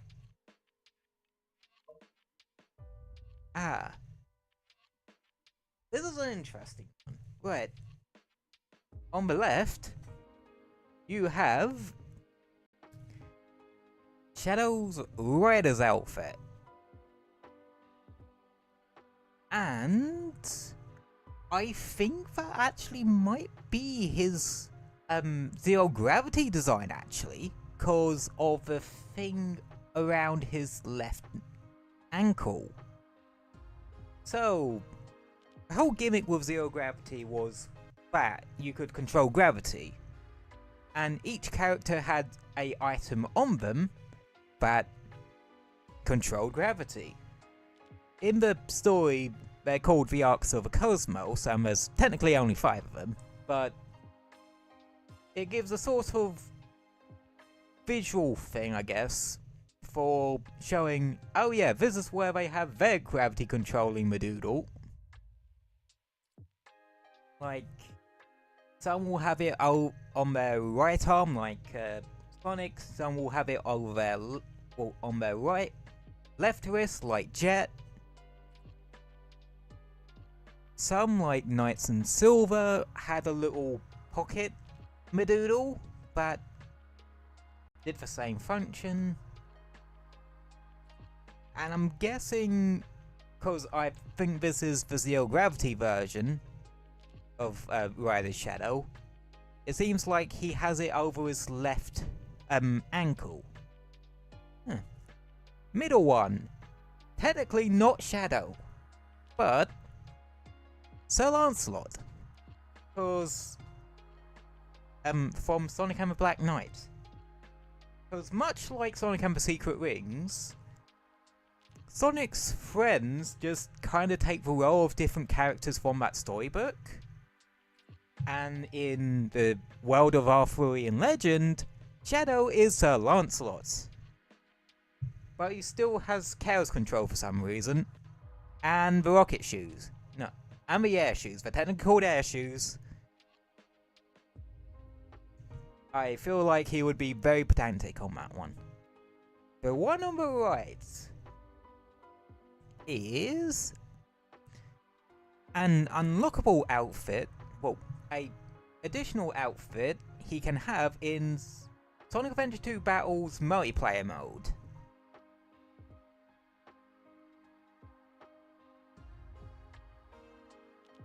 Well, the weird thing I find about that one is Sonic's version of that outfit is bright red rather than blue, which always confused me. CG renders of Doomsday, Sonic 06 bosses. Let's see if I can know them all. Egg Fortress, Egg Wyvern, Egg Cerberus, and Ibbles. Hiya Takahashi. Just doing the collection room history lesson. Oh, Shadow Gens. It's good. Like, out of it and Sonic Gens, I prefer Shadow Gens. It just plays well. To be honest, Sonic 06 is still better than Forces. True. If it was... Looking back at it, I mean, if it wasn't as buggy of a mess, like, it did have some serious potential. Though that's probably why Project L6 exists, let's be completely honest. Someone saw that potential and thought, hey, if we fixed it up, yeah, I would have taken 2. Exactly. What else? Oh yes, more thing bosses. It's weird how 3 of these they did do, which is colors and forces only. Yeah. Some people like the Wii version of colors, the console version of colors. But a lot more people would say the DS version of colors was probably better. I'm one of those because I only played the DS version of colors. The original version, yes. Forces. That had the missed potential of Sonic 06, but twice as worse as Sonic 06. I know some say the the original version. You know, I never actually did go for Ultimate. I don't know.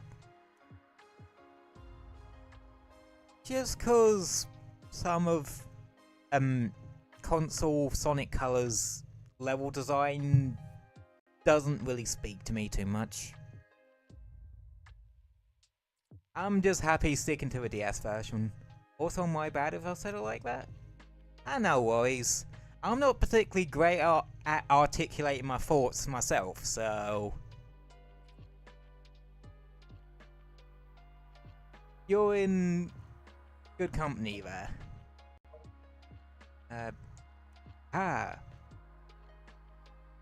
But yeah. Am I doing good for now? That's fantastic to hear.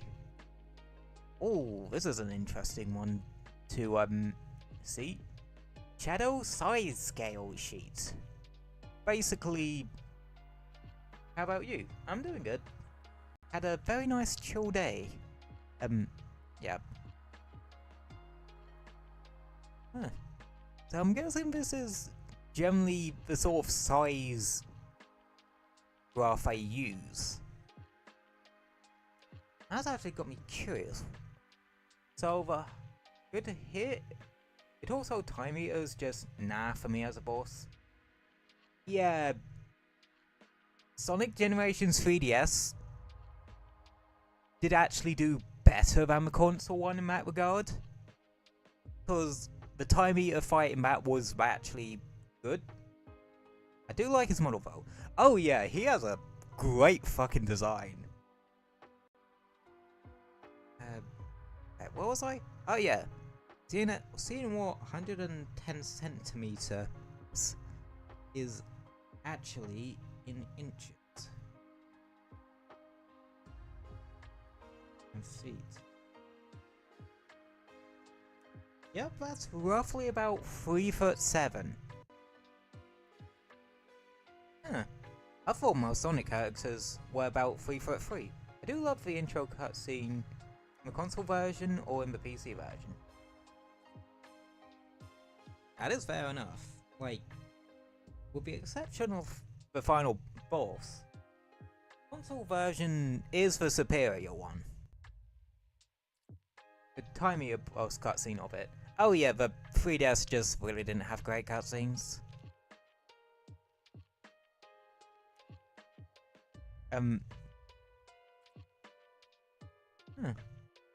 Different face posing. Before they went to Super. Okay, I'm gonna move myself out the way for a second. Because I want you all to have a look at this. Specifically, look at the two expressions that's being crossed out on this one. For one, holy crap, they make Shadow look way too goofy. It's actually really funny. And two, I'm guessing they were crossed out because they made Shadow look too goofy.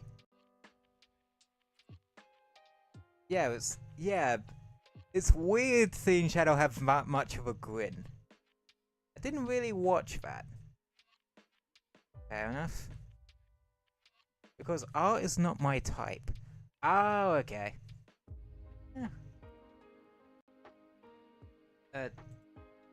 Yeah, fair enough.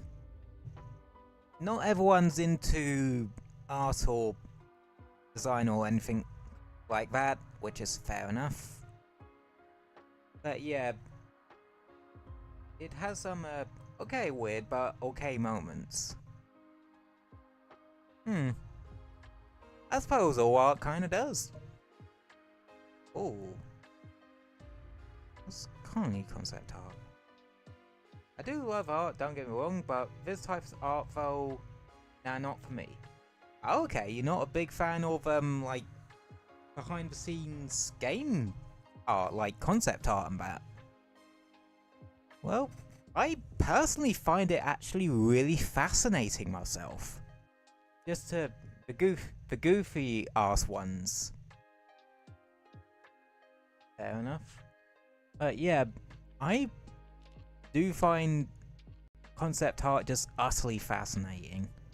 Just to see what ideas they had during development. You love. Yeah, some of it can be a bit goofy, but hey, there's nothing wrong with having a bit of fun in game development. Well, my fun is seeing how badly the physics engine can kind of get seeing how the physics or animation engines can get completely borked. That's always funny. Models, though, I just saw. Now the 06 bosses were sick. Oh, these ones. Yeah. Top left is Egg Fortress, top right is Egg Wyvern, bottom left is Egg Cerberus, bottom right is one of the Iblis forms.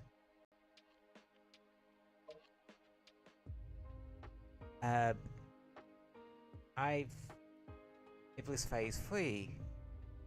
Okay. Well, the top left and the bottom middle ones are both Iblis. Yep, and slowest phase 1. No one for slowest phase 2? Sonic Heroes Shadow Room concept. Huh. One thing I'm really noticing about the art gallery in Sonic Generations is that a lot of it is more for Sonic Generations itself, whereas this one is more other stuff. Guessing this is meant to be for the final cutscene of Team Dark Story and Heroes. That one being for Final Fortress. Fair enough. Oh well. I've just noticed that some of the ships, they look like fish. Metal Overlord. Yeah, I think I did get the concept art for Metal Overlord as well today.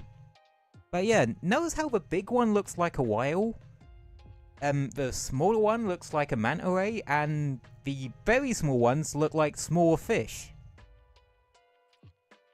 Never noticed that before. Granted, I never actually played Heroes. But yeah, that's a cool little design choice. That's cool. Here we are. This is Metal Overlord. There's an emulator to it? Oh, I don't deal with emulators on that. Plus, recompile ones are coming. Yeah, emulators is something I kind of stay clear of unless it's like a official emulator, like the Nintendo Switch Online services and that.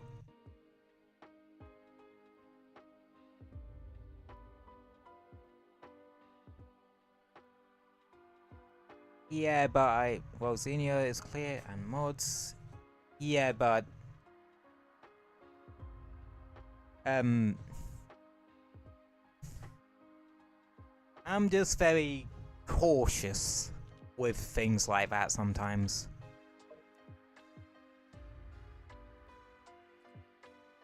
To set up before beginning. Does require too many things to set up before beginning. Yeah, that's another thing. They just take up a bit too much time. I'm guessing. Again, never really dabbled in it outside of the official ones to do with Nintendo Switch Online. Also, did you see the Direct today? They're adding sodding Virtual Boy to that. Like, there's a reason that was left in the past, guys. And what's to do with, and it might have had something to do with the sodding headaches that thing induced. Ooh. Oh, concept for the Nintendo Direct I don't watch anymore? Oh, fair enough. Well, the one earlier today did have a shite ton of stuff. Not all of it I was particularly interested in, but since I ain't gonna be buying a Switch 2, I'm already good enough as is. Fair enough. I don't actually have a Switch 2 myself. I'm actually playing this on Switch 1. Right. Yeah.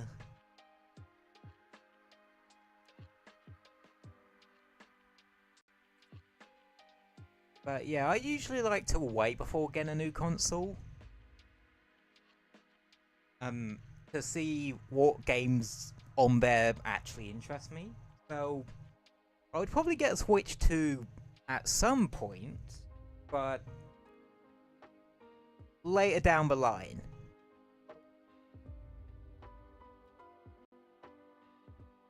Xbox does have amazing ones. Never been an Xbox person. Yes, you do need PlayStation Plus, unfortunately. Yeah, fair enough. As someone that's got PlayStation consoles, yeah you do. Just come to be free if you don't want to spend money to it. Months playing it before it stops. Yeah, that's some of the issue with live service games, but you can't just suddenly EOS on you. Okay, that is a PS1. Okay, chat, is it me or does this artwork seem to imply that Doom's Eye was going to be able to shoot out a fucking laser beam or something? Or is that just how they show how light would reflect off of it or something? The laser beam idea is more fun in my eyes. But, yeah, I very much doubt it. What I like is that with the movement bit, they specifically put the note moves like an octopus. That's a thing they tend to do with concept art. They'll annotate it with specific things that, well, the animators need to know. Like, here, Doom's Eye moves like an octopus. Shadow 5 concept art, specifically like the chamber Shadow was born out of or something. Oh, this is actually Shadow 5 concept art. I thought it was Sonic 06, because it strongly resembles the egg carrier from that game.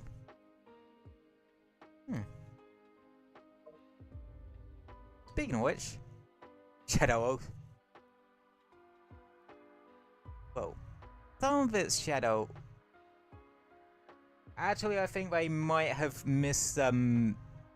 labeled this one, because this is actually clearly Sonic 06 ones.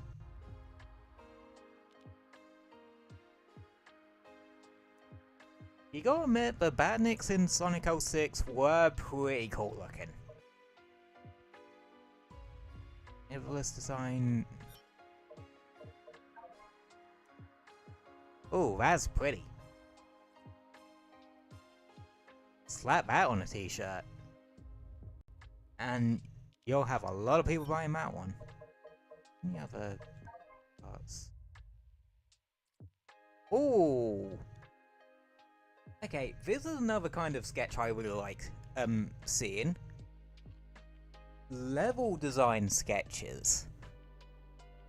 Or level layout sketches.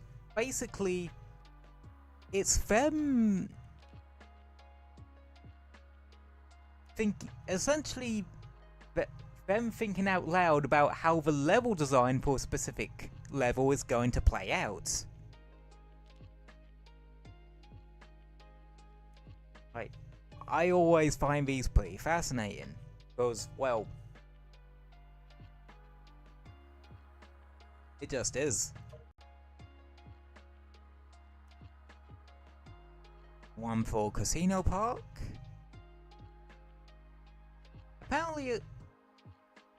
Apparently from what I heard, like, the pinball bits of Sonic Heroes are just painful, apparently. Anna, I would like to try Sonic Heroes one day. That would make for a fun stream. Shadow 5 initial image sketches.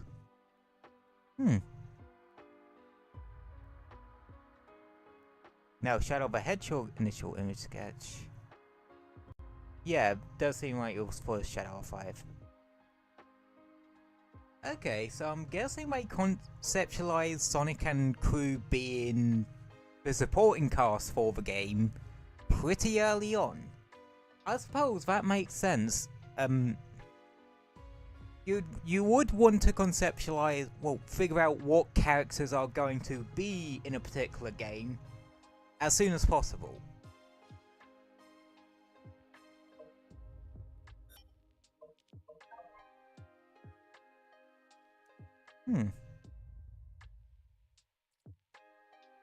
Interesting.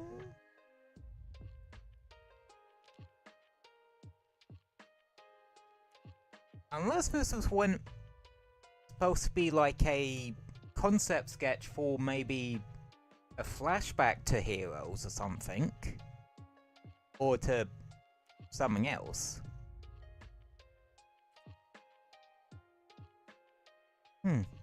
Or maybe to SA2. I don't know. Kind of interesting. Action sketches.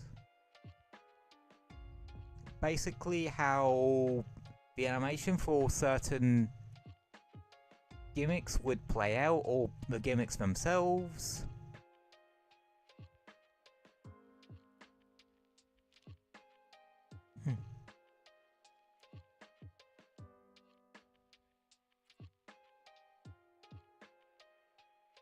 Seems like the concept for Shadow being able to just flip stuff over was in early development too. Oh, that's all the new art, or art in general. What new tracks did we get? Ah, Final Chase. This was the last level of the Dark Story in SA2.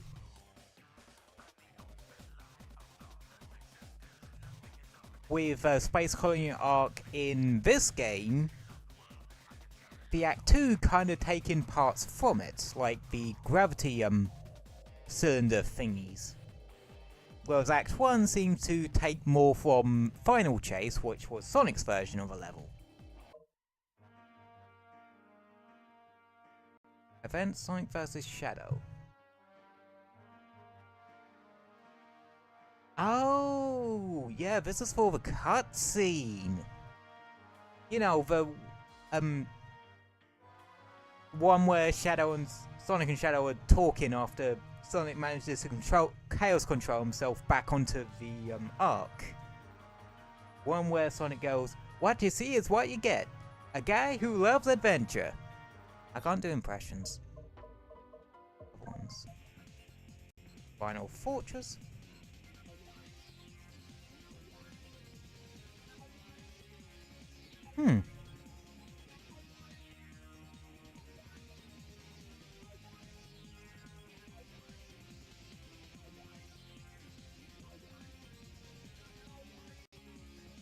Very techno.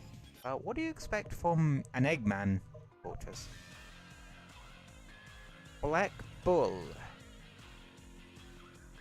One of the bosses from Shadow 05, I believe.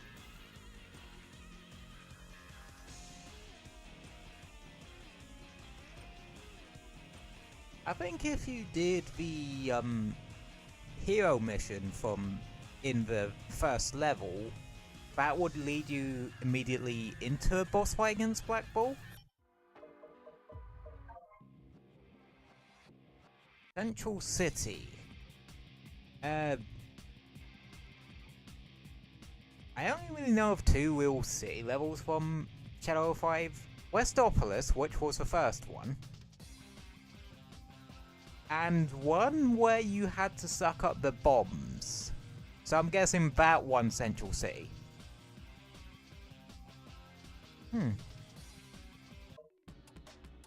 The Doom. Yeah, I think this was one of the levels aboard a Black Comet. Alongside one that was literally called Black Comet.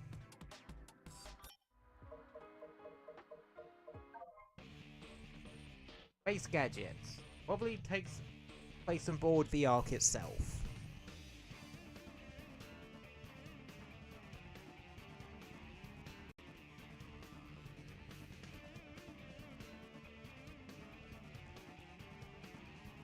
Interesting.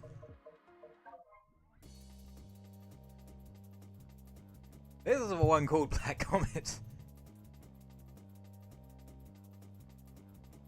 I know a surprising amount about games that I've never actually played.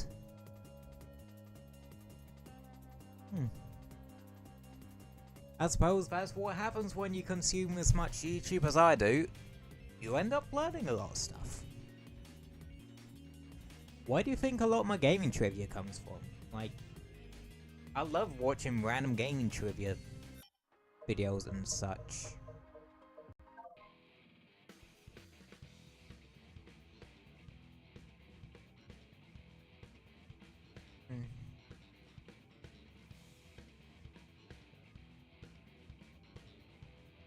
Say what you will about some Sonic games just not being good.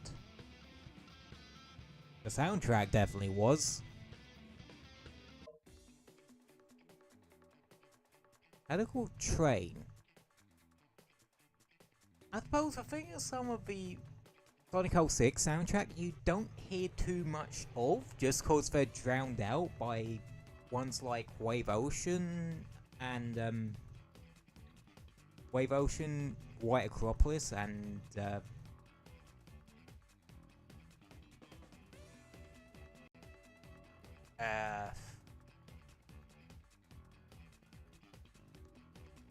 Kingdom Valley. My brain had to work for that one. And yeah, that's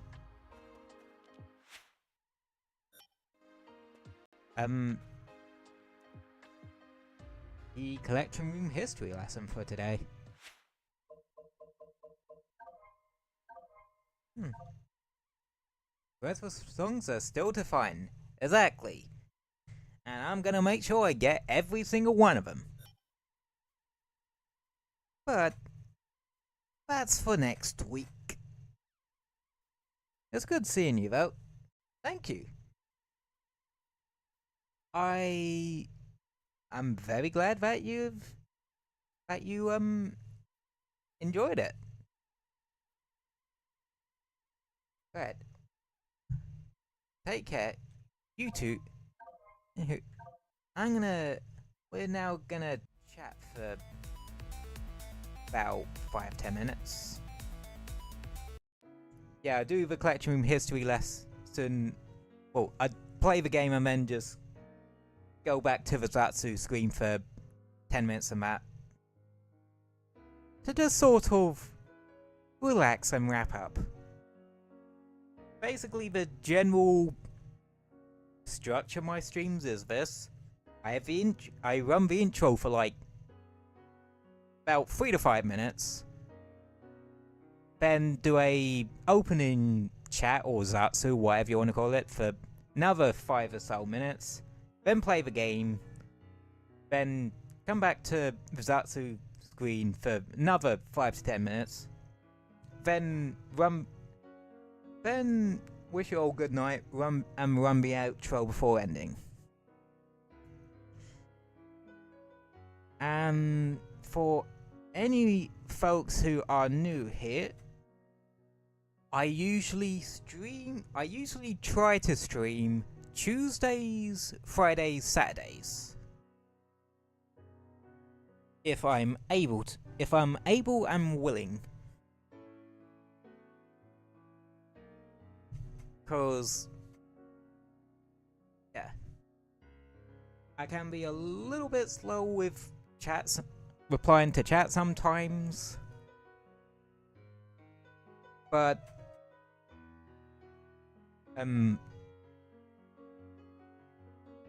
sometimes that kind of happens. With having autism and ADHD, sometimes it can generally be hard for me to follow a conversation, even ones in chat. So, yeah, it's one of those.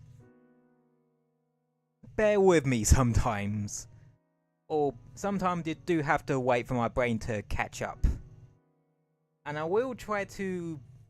Well, I also do have a tendency to jump between topics a bit as well. because I'm sometimes trying to respond to chat, but also talk about what's happening in game as well. I like to think I've gotten somewhat better at multitasking like that, but hey, me and social skills aren't exactly the perfect pair in the world, but I think I'm getting there. As I always say, any progress is good progress, no matter how small it is. Well, sometimes I could do with giving myself a kick up the backside, but motivation issues are also one of those things I also have to deal with. Yeah. I literally have two different things that do the complete opposite of each other. One likes routines, one hates routines. But I suppose sometimes you just go play to your strengths. Play to your strengths, try to cover your weaknesses. But don't force yourself to try and take on your weaknesses head on, cause your body might tell you to fuck off. To put it as simply and bluntly as I can. But yeah, yeah, it definitely had fun today, didn't we?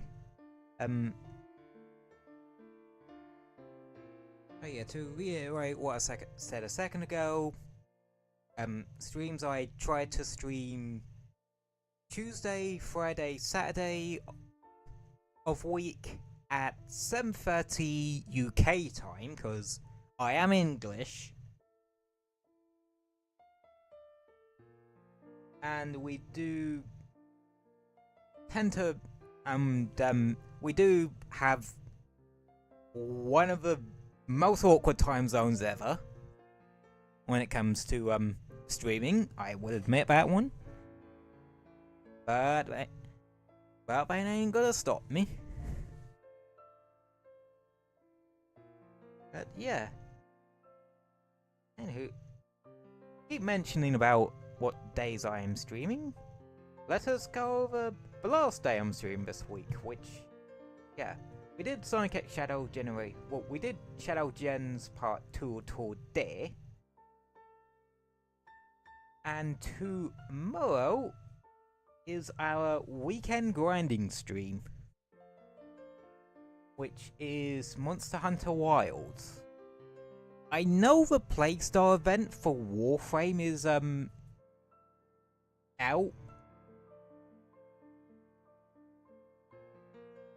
And I'll definitely make sure that I put that on the schedule for next week's weekend grinding session.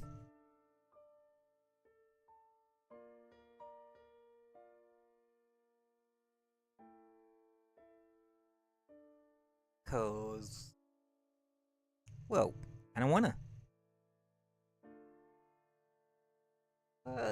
Yeah, that's tomorrow's stream. And I hope I see you all there, actually.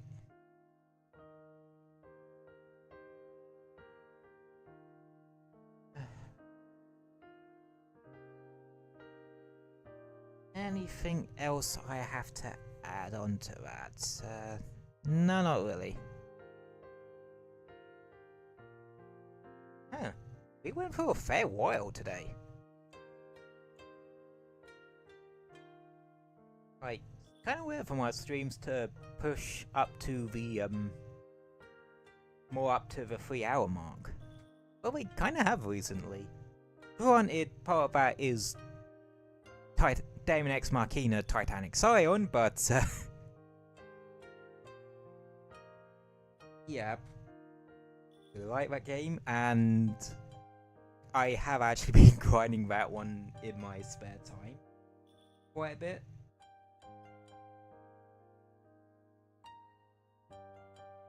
Specifically because they decided to drop a time limited mission that allows you to unlock search all in the simulator, and his drop table is fucking ridiculous.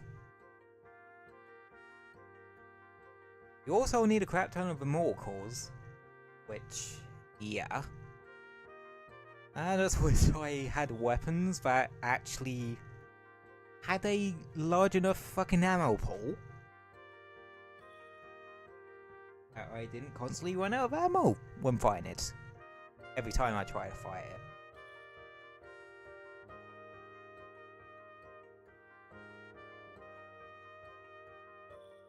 But, hey ho. Anywho.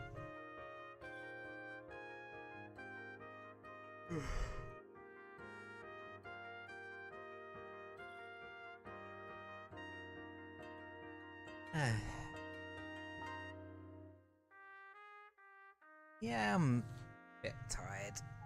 So, and my brain's going into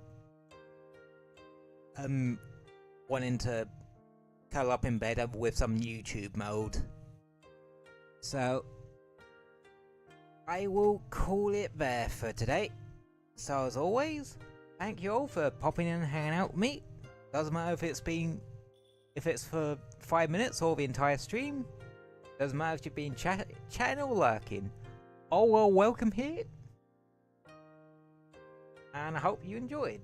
Stay safe and have a wonderful rest of your day. And I will see you tomorrow for some good old Monster Hunter grinding.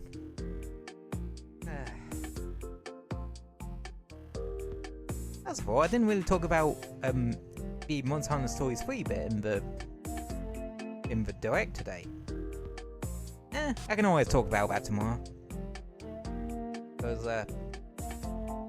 I'm excited for it. Doubly so now. But yeah. Anywho, I will leave you to it. And hope you have a wonderful rest of your Friday. And yeah, see you tomorrow. Good night, everybody.